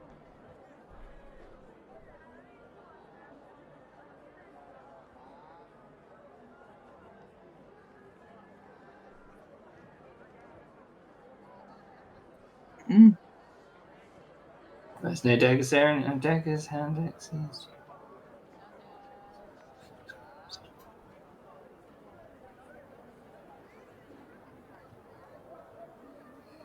So what she can't see. Wait, what can't she see? Daggers, hand axes, Jeffries.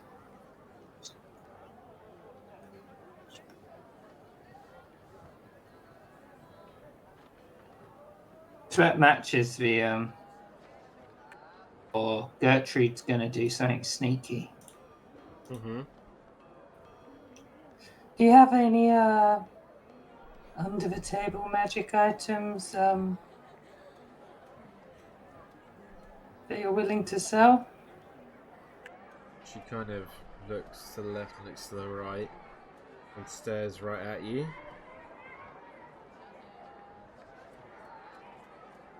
And then just says,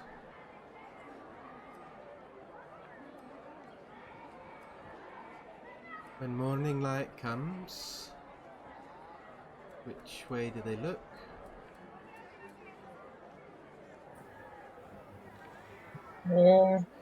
Morning light. Probably look upright or like forward. I don't have any weapons under the table. I'm a legitimate merchant. So if we told the guards you gave us a phrase to repeat back, then they wouldn't look badly on that.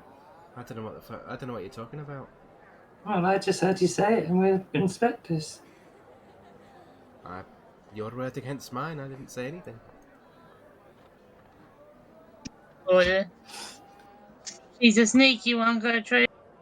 Gertrude's gonna go and tell the guard. So she'd say to the guard that she asked for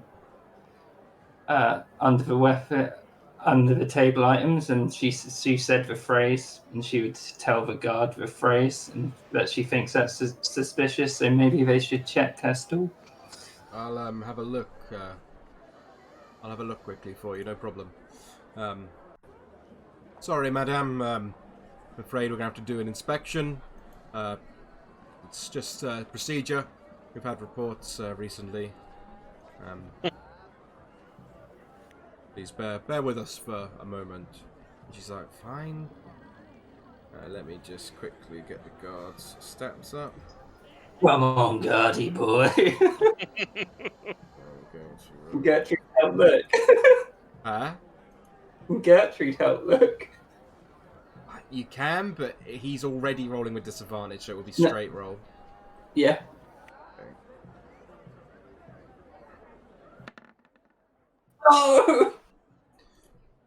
Yeesh. Looks all in order from what I can tell.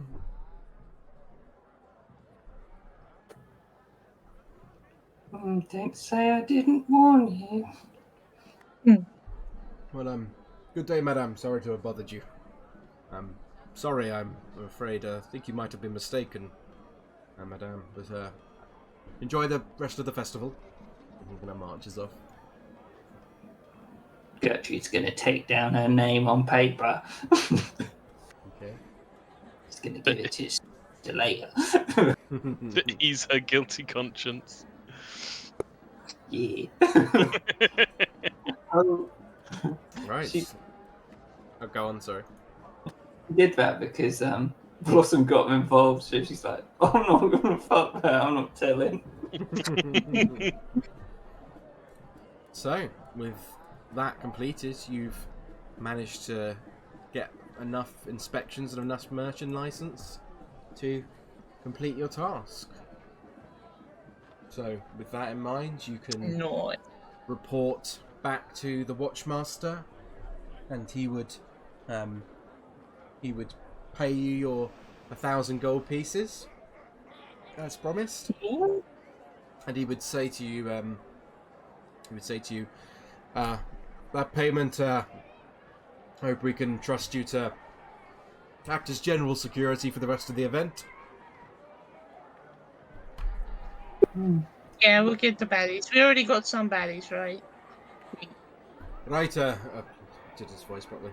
I'm sure we'd do nothing to violate your trust. I'm putting trust in you, so, you know. I hope you enjoy the rest of the festival, and if anything does kick off, then I'm sure you'll have the guards back, right? So She would, Gertrude would tell her the name of merchant number 7. Emma de Mowbray. Okay, and repeat the phrase. Doesn't sound familiar to me. Well, the guards didn't find anything, but it was very suspicious. Well, I'll keep it in mind. Maybe you just keep an eye on her throughout the rest of the event. May I ask, Watchmaster? Of course. What do you want? What is the sentence for forgery on legal documentation? Well, did we just have a quick look? Because there was actually a law thing in this book somewhere. That would never happen, though. Forgery is so very annoying. Charlie, Empire. I think it's in here. Laws. Here we go. I bet Varian you never get scowls anyone at for forgery. Blossom. I think this would be on the same level as. What would you say? Would you think this would be on the same level as theft, or be on the same level as trespassing? The I say The- theft, probably, the- right? theft, probably, yeah. Yeah. Yeah. Forgery. You're probably looking at least 10 days incarceration, and usually a fine as well. I see. Thank you. Why have you got? Has any of these merchants been forging? None of the No. merchants have been forging, no. Do a deception check for me. The merchant wasn't forging. Oh, you're right. Sorry, yeah. So, I thought you said. Very good then. I mean, he might notice Firion glaring at Blossom, but he's not trying to get her No, it's fine. taken in. Well, like I said, enjoy the rest of the festival for you. Right, back to work. Okay.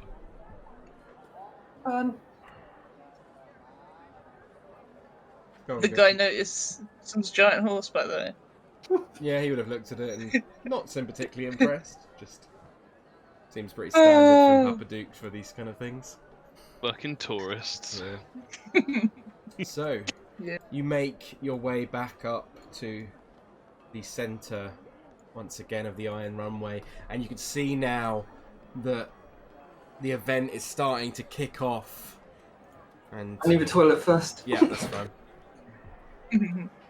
Lewis, can I have Iceberg be the picture I sent you on the chat?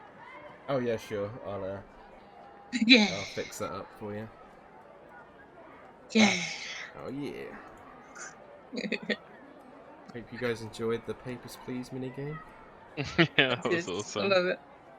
It's gonna be fucking ages to make all of them. They were great. Yeah.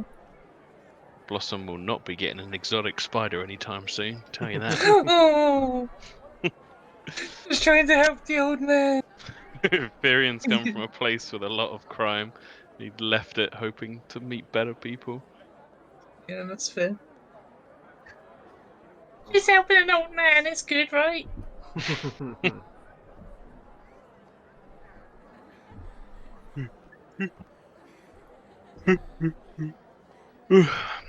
To be fair, if the old man hadn't been dealing in what Firion would consider abominations, then he might have looked on it more kindly. Yeah. That's fair. Awesome. Here, yeah, I've made a abominations. creepy metal version of the things you love so dearly. Yep. Blossom has one now. He's called Iceberg, and he's good so far. Iceberg. Fucking hell.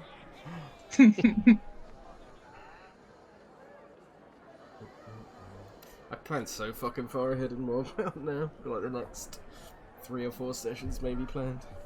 Nice. Yeah, Mm. that's pretty far. Indeed. How late do you guys want to go tonight, by the way? Not too late. 11:30? Or is that too late? It's pushing it. So not any later than that. Tom? But we don't want to rush this next bit though, so Mm-hmm. it's up to you. That next bit won't take that long. Yeah, whatever would be certainly a hard limit to me. No later than 11:30 then.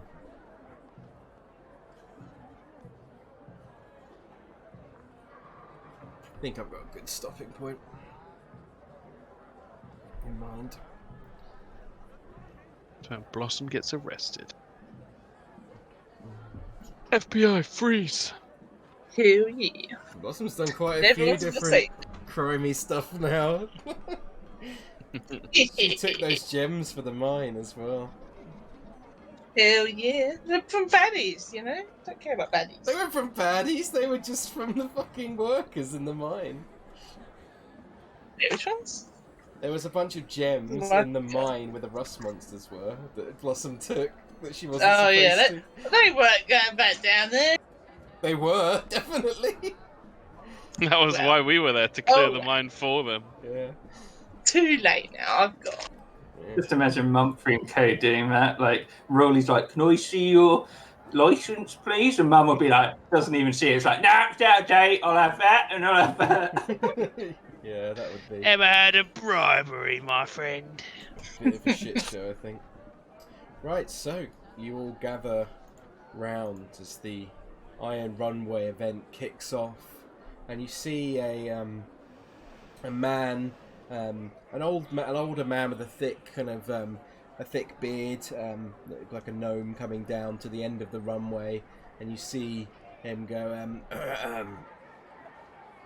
"The Iron Runway event is now to kick off within the moment. Please, if everyone could gather round." And you can see the crowd is getting really excited, like, woo, cheering, getting really excited. And you see, like, right, let the events begin. And you see the fireworks on the edge of these, on the edge of the stage begin to light up and then burst off into the sky as more fireworks appear above. And then you see back here that a curtain is unveiled, and you see the first competitor, and you see the guy goes back and he announces, he's like, "In the first round of the Iron Runway, 3 competitors will face off and introduce their grandest adventures. You, the crowd, shall vote and make the most noise for your favourite. The winner will go on to the next round of the Iron Runway to face and see who is the grandest master maker in all of Huppadook." And then the crowd are going absolutely ballistic, like, "Ah!" It's like, "Our first contestant," and the curtain unveils enough to reveal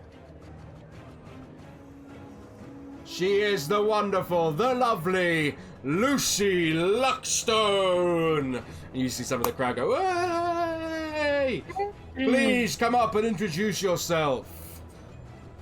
And you're going to signals to you, Lucy. Where's she going up to? Just the end of the runway. So, like, down here. Oh, this is the runway. Yeah. I get it now. Yeah, she'd walk forward and she'd be sort of smiling and waving to the crowd as she goes.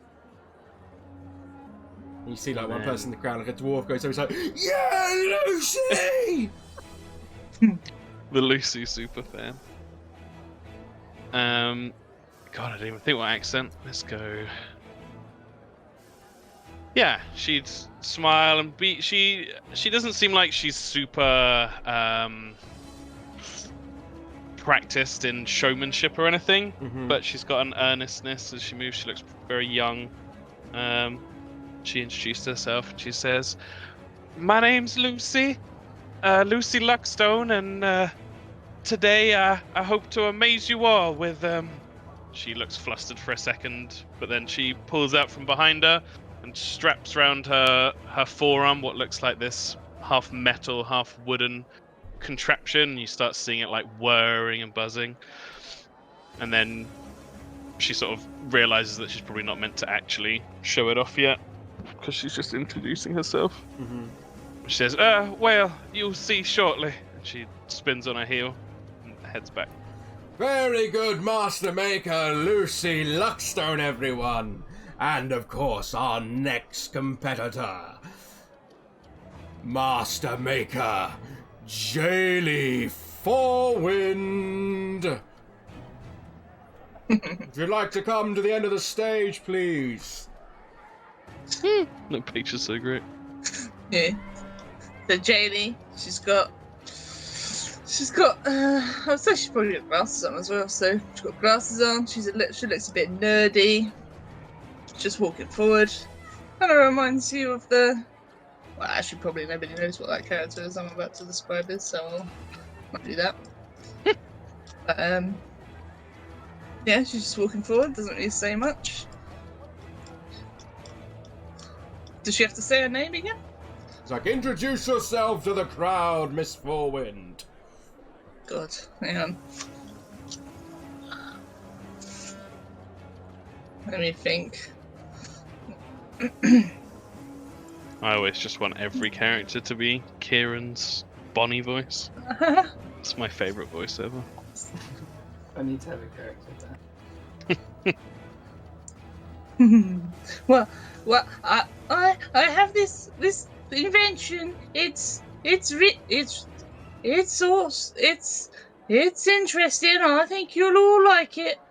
Very well, Miss Forewind, Master Maker, Jaylee Forewind, if you'd like to make your way to the back of the stage as we announce the final competitor of this first round of the Iron Runway.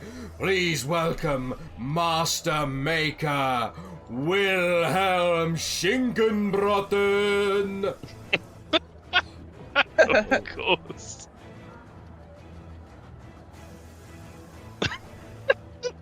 Fucking picture.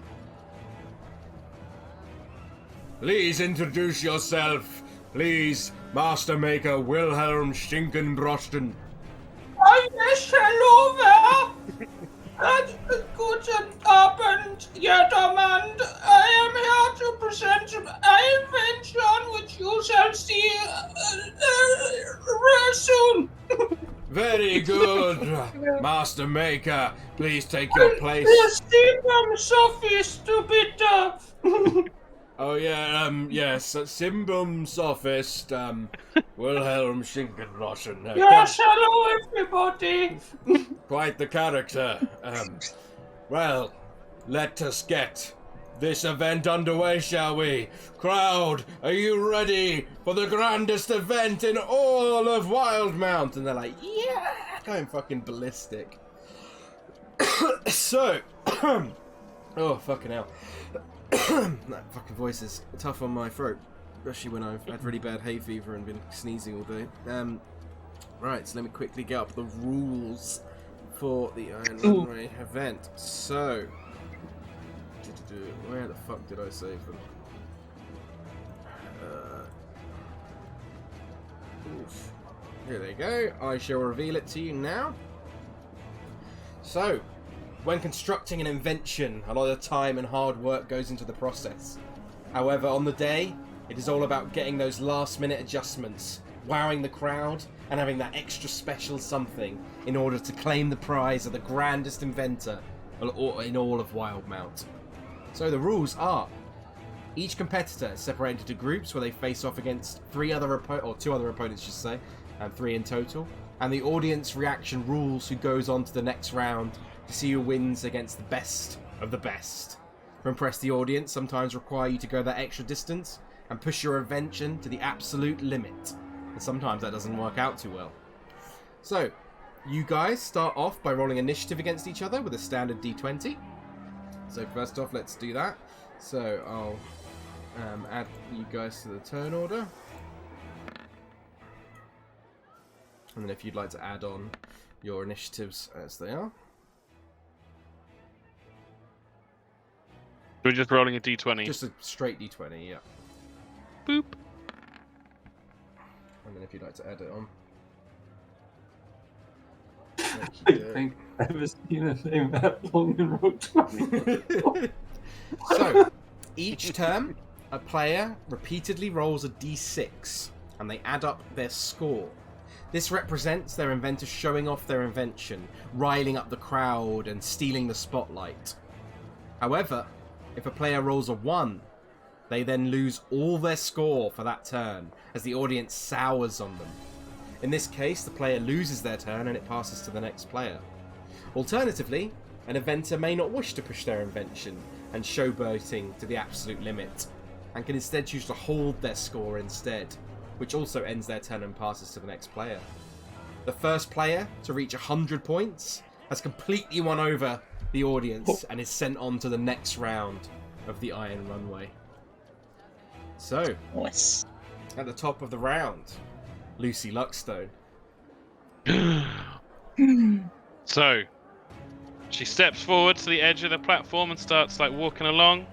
and she's showboating by just showing off all the different things that her contraption does. So it's like she's pressing buttons and adjusting things, and out comes little whirring saw blades sometimes, and other times it like has a little booster rocket and ropes coming out of it, and all sorts of different things coming out of just this forearm attachment. And I will roll a 1. Oh, So yeah, you do not get any score for this round. As the crowd, as you're trying to showboat off to the crowd, and they're not impressed. They can tell you're kind of nervous, and they're kind of just like pretty mellow on you to begin with, and I kind of whatever. That does pass the turn to Jaylee. yeah. So Jaylee walks up. She doesn't even pull the machine out yet. She's just walking up to the end, Mm-hmm. and she's gonna go right to the end. It's like, well, you've all seen normal inventions, but you haven't seen this one. It's gonna be revolutionary. And she pulls it out, switches the button, and you just see it fly for now. It's just flying about. It looks like a little bird, pretty much like what it looks like in the picture. Okay. So if you want to roll your d6. Yep. 2. So 2. would you like to roll another one? Hmm. So you can Yep. keep rolling for as many times as you like, or you can choose to hold whenever you want. So 4, so Nice. 6 points. Keep rolling. One more. One more. Ooh. 6, you're up Yep. to 12. Okay. We'll stay at that for now. Okay, you hold, and then finally, next on the turn list is Cybum Soft, Wilhelm Schinkenbroschen. Wilhelm walks up onto the stage. He's like, "Man has asked one question throughout the time. Bring up the invention." I imagine you'd see a bunch of halflings pushing a cart up the stairs. Yeah. It's absolutely fucking massive. There's absolutely no indication of what it does. But you have to wait for now. And it sort of wheels onto the stage behind him. So he's just going for everyone in awe at the moment. Yeah. Who are 6 to start off with? They're very curious. He'll hold it there. He'll hold it there. Okay, 9 points then. That goes back to Lucy. Frustrated, she kind of stamps her foot slightly and looks at the other two doing so well. She runs forward, she goes to one knee, and she presses a little button. And depending on how I roll, we'll see what happens. 5. 6 up to 11. Yeah! 3 up to Yeah! 14. Another 5 up to 19. Yeah! Another 4 up to 23. Go hold it there. Okay. And as she presses the button smoothly, this little, almost a little glass barrel comes out the side, and she knows what these crowds love. And little fireworks shoots up into the air above them and They're explodes. Like, yeah! They see the dwarf at the front, banging his chest, and he pulls up his shirt, and he's got a big tattoo of Lucy's face on his stomach, and he's like, "Lock stone, lock stone, lock stone." I love that guy. Up next, He's my backup character. Jaylee Forwind. She looks back and sees, God, I can't remember her name, but she's doing so well. She's gonna make the bird fly around a bit more. And she's like, I mean, mine needs explanation, and it's not quite as explosive as those ones, but this will enrich everyone's lives and be really, really helpful. And she's gonna make something up that's really fucking heavy. Yeah, you see it pick up Whatever's a small nearby. package, probably they bring onto the stage for the bird to pick up, and you see it fluttering away, holding this package in the air. Roll your d6. Yeah. There's maybe one. Okay, Okay. so 5. That brings you up to 17. Oh. But then you lose your points, so you're back down to 12. So it starts picking up, it flies higher, and then it drops the package, and everyone's like, boo! Yep. Cybum sophist. So Wilhelm has this huge invention behind him, and he's like, I bet none of you have guessed what this does. Bring up the ingredients! And I imagine you see like 10 pigs walk onto the stage and like some burly dwarves with bags of flour walking behind him, and they start loading these ingredients into the machine. Like you hear a whirring inside, and you see the pigs like walking towards their doom. God. 4 brings you up to a 13 and an 18. What's Lucy's on 23 currently. Yep. He was. How many will I roll? 3. You can roll as many as you want, but it's Okay, just one more. No! Oh, you lose your points. So it brings you back down to 18. So that was. I imagine 9 the one points. is like you hear this pig walk in and just starts squealing, and it just stands to the crowd. Some of the completely crowd off. is just like, what the fuck? Like the seeing the sight. Goes back to Lucy. Lucy, definitely swept up in the moment and loving it. She's now going to try and put her invention into its little rocket booster mode and fly over Wilhelm and land in front of him. But we'll see how well it goes. 2 brings you up to 25. 27. Brings you up to 32. 34. 38. We'll leave it there. Okay. So successfully you see it hovering in front of Wilhelm, and some of them are laughing at Wilhelm, pointing at him and looking at the machine in kind of disgust. And then He gives Wilhelm a little wink. And then Jaylee, it's back to you. Jaylee's gonna start. Oh, fuck. She's gonna start like delivering little packages to people with the bird. Nice. Yeah. I've got little So- presents and chocolates inside, I imagine. T-shirts. Yeah. Little Jaylee t-shirts. Okay. 6. 3.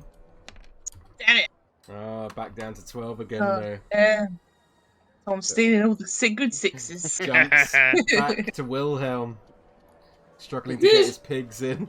These other inventions might be pretty spicy, but bring up herbs! And you see like more dwarves come up with huge bags of herbs and start loading them into the machine as well. And at this point, it's just like belching out blood and like clouds of flour as well. Oh, fucking hell. Okay, that brings you up to 3 is 12, so 15, 19. The Frankenswine. We'll stop there. Okay, 19. Back to Lucy. She's loving it. She's gonna try something risky. She's gonna shoot the little grappling hook function at this little post at the end and try and swing round above the crowd to land back on. damn. Nice. Would ya? Would ya? 42. God, slow Would down. ya? Blood. 42, 44, 48, up to 54. Yeah, we'll leave it there, I think. 54, damn, getting a pretty sizable lead. Jaylee. She does a little bow afterwards. I don't know what else to do with my invention. It doesn't really do that much. It's fine, you can be showboating and just showing it off. It's just Yeah. Yeah. So she's like doing the little motion, a bit like So as it goes round, to the left, she'll like do her arms like a little dab to the left, etc. etc. nice. Yeah. Oh, your d6. 4 brings you up to 18. Up to 21. Whoa! Up to 23. Up to 27. Right, one more. Come on, don't fuck me now. Okay. 30. Yeah, what number is thingy on? 54 at Lucy's on. Oh fuck. What about the other one? 19. Okay. 19. Okay, we'll leave it for now. Okay. Sivem Sophist. Wilhelm Schlingenbrotten. He just looks agitated at the other people. He's like, no, this is the best one. Bring the applesauce and senf.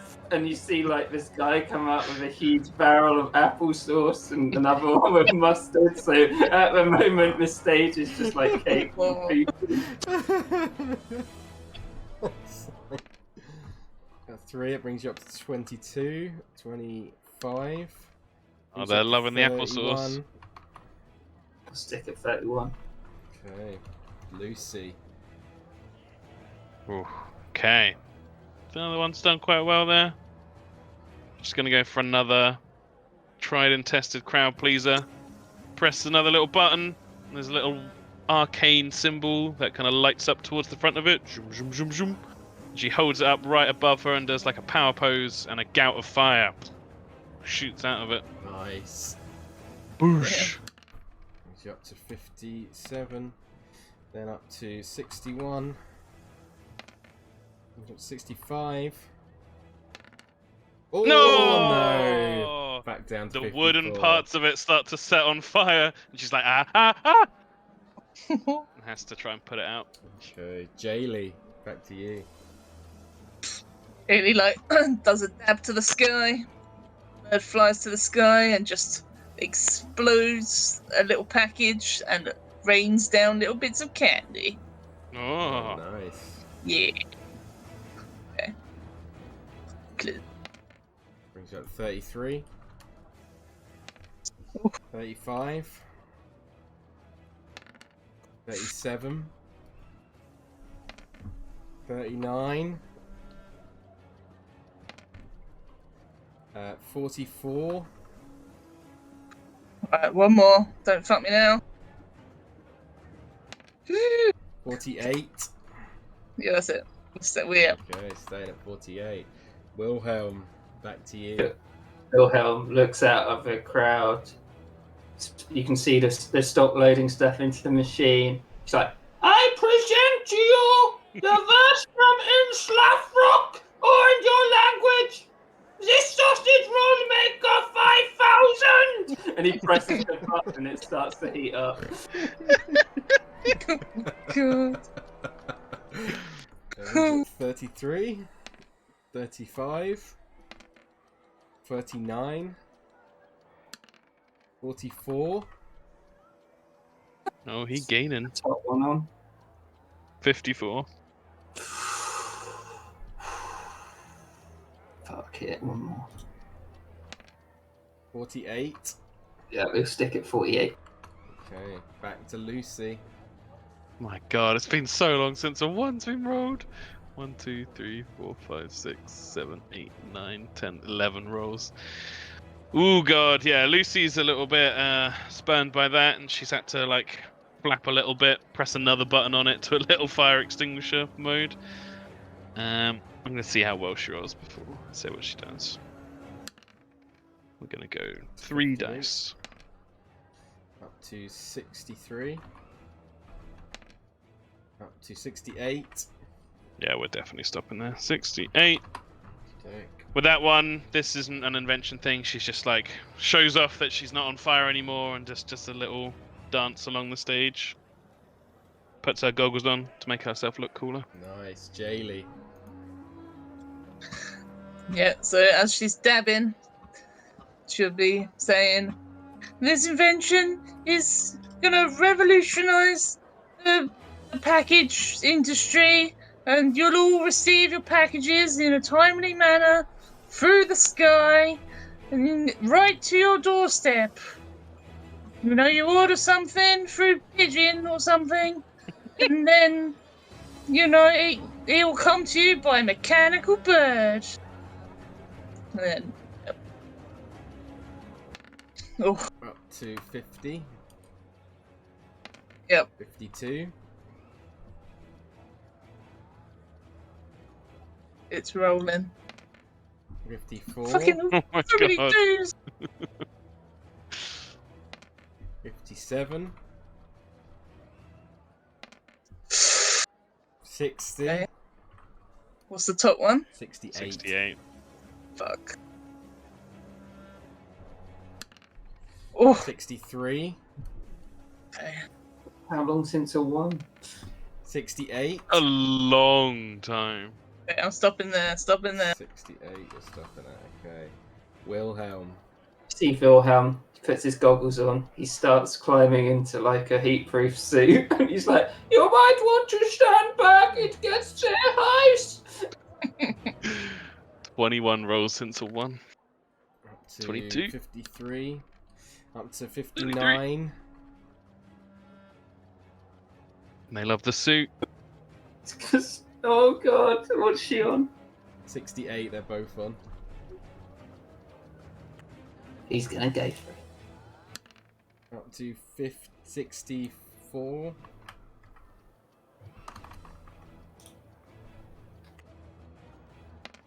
66. 66. Back to Lucy. Oh man, she sees the crowd is swaying back towards the other two. Yeah, she's gonna do the saw blade attachment, and she's gonna try and like carve this post in a crude manner to make it like a spike. Nice. So that's kind of cool. Oh god, has been so long since I won. Up to 73. 75. 81. I'm holding at 81. Okay. Gosh. Jaylee. Oh. Okay.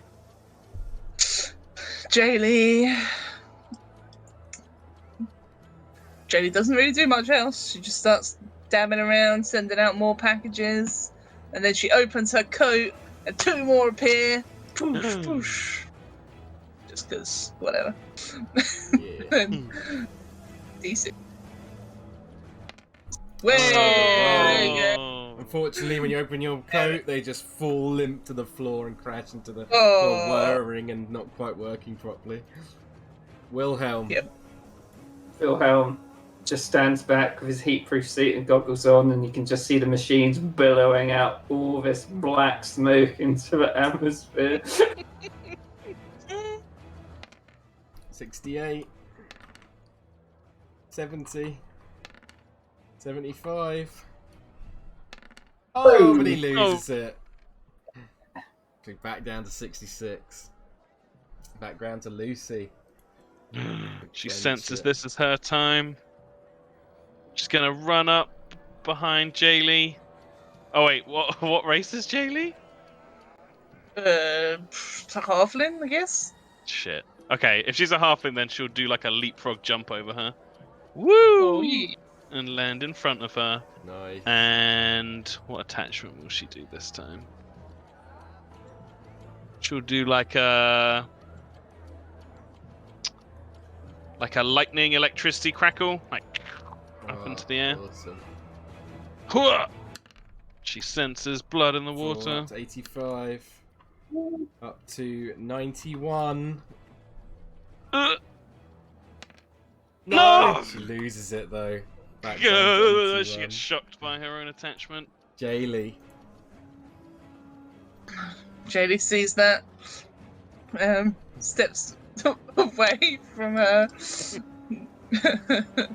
and she's like, "No, don't worry, they'll work normally." She's fixing her own things, and then just like sort of half dabbing for the other one to keep going around people, sending out little presents. She's gonna do D6s. Up to 72. Up to 76. Up to 79. Up to 85. Who's at the top? You are 85. What's at the top? What number is 100 thingy? you got to reach. 81 is that you see, and 66 is Wilhelm. Okay. We'll stay at that then. We'll stay at that for now. Wilhelm. Just hear like a ding on the machine. He's like, "This is right," and he pulls out a single sausage roll. After seeing all those ingredients going in, and he's like, "That is how you put just metal in the sausage roll." Up to 69. Up to I'd be the super fan 73, here. Up to 77. Just gonna bank it there. Banking it there, okay. Lucy. Oh man, this girl smells pretty great. But she knows she's got to win this for her parents. So she straps her goggles tighter, and she's gonna do like a boost out above the crowd that's gonna send her flying backwards in style. Nice. Hooah! Up to 86. Hooah! Oh, loses it again though. She smacks into a post. Dunk. Jaylee, could be your time. We'll see. So she's fixed up the other two, sends them out, and they all go like flying in formation, like at the air shows, letting out a bit of smoke at the same time. And we're gonna. Oh, they drop little packages of goodness. Up to 90. 90. There's 94. It's a winner. Loses it though. Wilhelm, it could be your time. Wilhelm holds his sausage roll triumphantly in the air. One of the dwarfs comes over with a bucket of mustard, dips it in. He's like, takes a bite. He's like, "It's so lekker." 5 brings you up to 82. 85.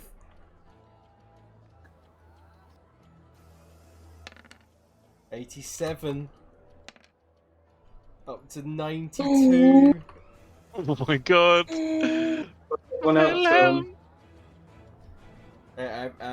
Hannah's on 85 and Tom is on 81. And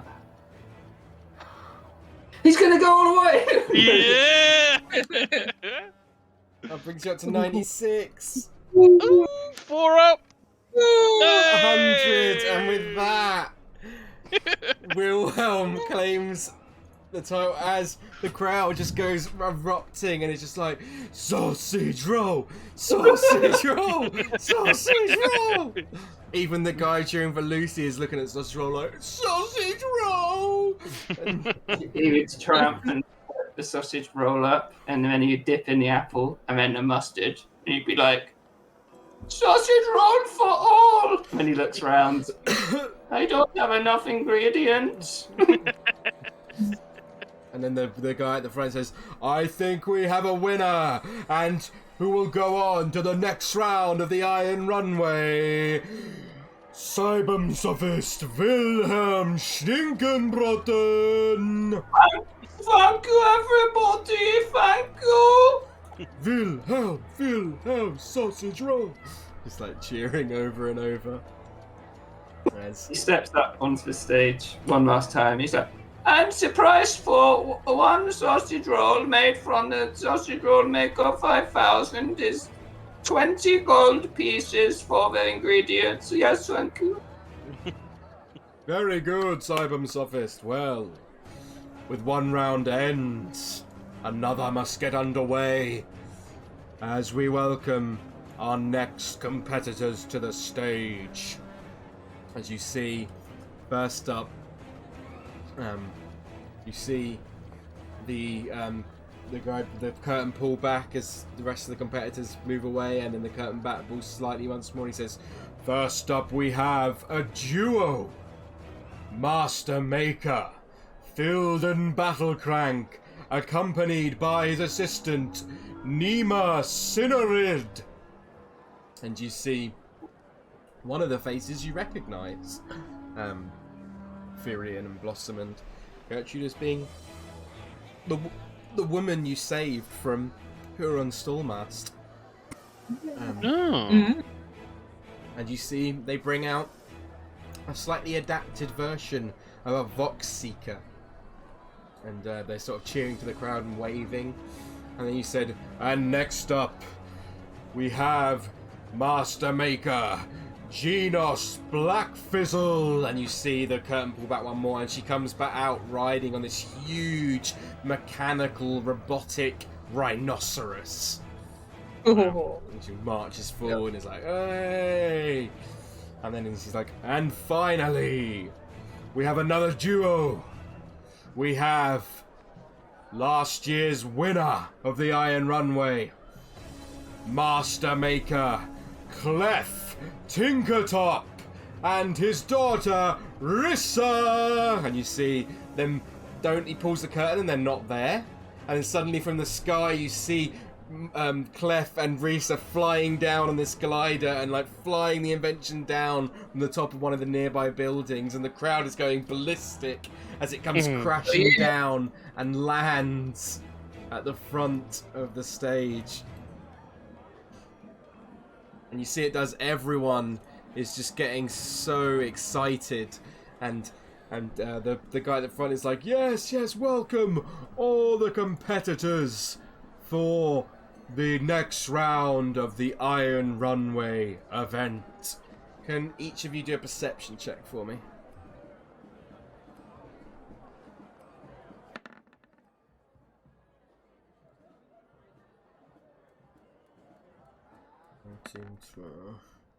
Okay. Blossom and Firion, you do not notice it as you're kind of being wowed by this huge display. But Gertrude, you're looking keenly over at the woman you previously investigated. And you notice that as you look over, she hands a dagger to a man in front who takes it. And then suddenly, from the crowd, you hear a voice shout out and just says, "For the Changebringer! For Advandra!" And you see a number of different people throughout the crowd begin donning these half-jester masks and pulling knives from their sides. And then as at the front of the thing, they all begin chucking these small flasks of liquid at the front stage of the Iron Runway. And it just begins going up in flames. Gertrude would shout out, "It's the woman! I knew it! She handed them weapons!" So, around you, if you'd like to place your tokens approximately, let's say, here within the crowd. Where? So, here. Okay.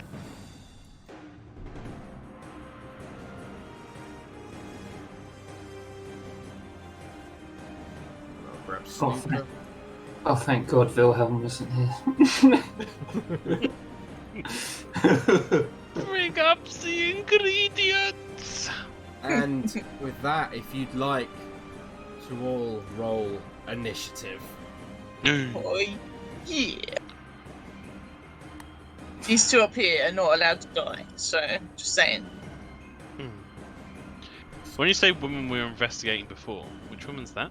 The woman right at the end, the last one, who had the weapons, and the one that Gertrude was very suspicious of because she said the phrase. Oh, yeah. Yeah, Gertrude can, if she survives, plough that out and be like, "I told you, but the gold didn't find it."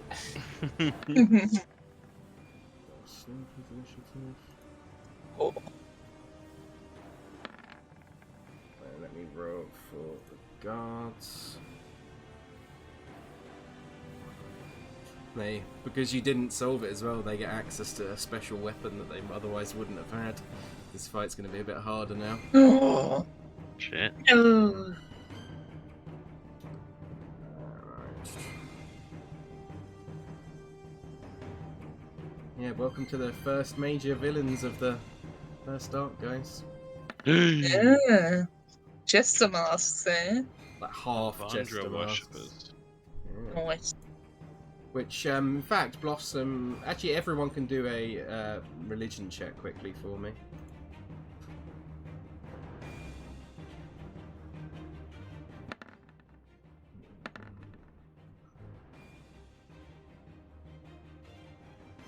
Oh, 10. What did Gertrude get?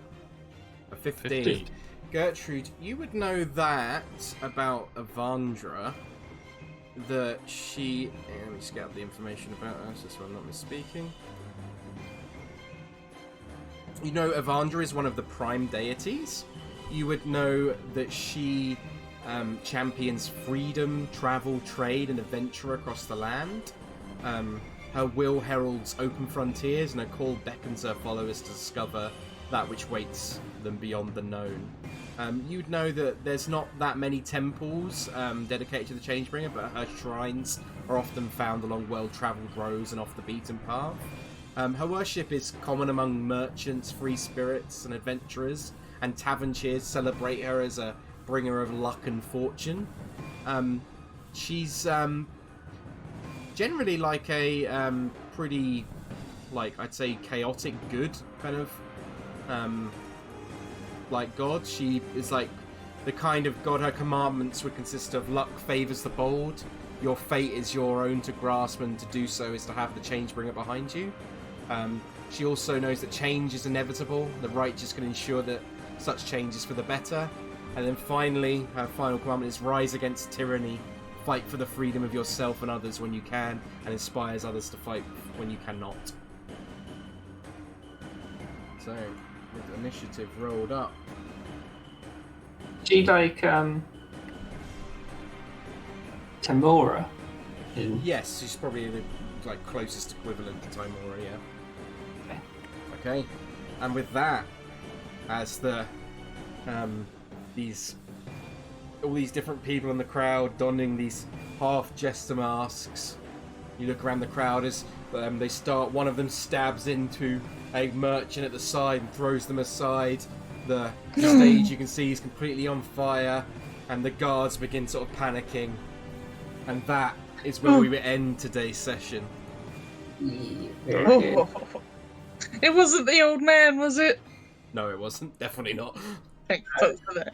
It was the one that said that stuff to. I don't No, know. I meant the one that just got stabbed. Oh, yeah. Oh, no, it wouldn't have been. But... Like, it was, and you don't have to worry about the forgery now. Yeah. I wasn't worried. Yeah, I hope you guys enjoyed the session. Yeah, Always. that's really good. Bit more of a cliffhangery note to end it on than usual. Yeah. I really like that inspection game. It seems like it'd be quite good to put in a lot of places. Yeah, I'm glad you enjoyed it. Yeah. It took a long fucking time to make, though, I'll tell you that much. Imagine. To make They it look, each they one. look lovely as well. The actual. Thank you. It was fun making Yeah. them, but it did take a long time. Because I had to think about which each different ones and like how it could mess As soon as the old man came up, I was like, the date is going to be like 20 years old. Yeah. Blossom got a Love it. robot horse. Oh yeah, Iceberg. Iceberg. He's cute. She on it at the moment. Oh, am I on it, Liz? Don't know, it's up to you. It should be. Yeah, she's probably definitely on it. So you can see better with her Yeah, sitting on a true. horse. It's true. You Yeah. have to look up her riding rules, so they're quite cool. Yeah, I'll have to look at Ah, she's gonna become a cavalier rogue. that. That was good. Oh, I had fun. That felt like it went a lot longer than the 4 hours, but that was pretty much dead on 4 hours. Nice little It session. was. So glad people have good taste in the sausage roll maker 5000. I hope you guys That was enjoyed the crazy how mini that turned around. Yeah. I thought I was steaming through. game. Yeah, me too. Having pigs butchered on stage in a crazy machine is not a way. It's fine. Out of sight, out of mind. It was in a machine. Yep. Had the sausage roll at the end with the mustard. It was perfect. A single sausage roll.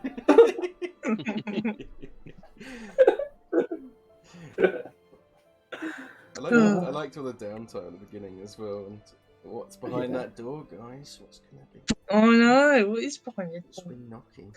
I want to go down there. Just Is it a ghost? I bet it's a ghost. drow kids playing knock and run away. Just a bag. Most of the drow live on the surface now. So, Yeah.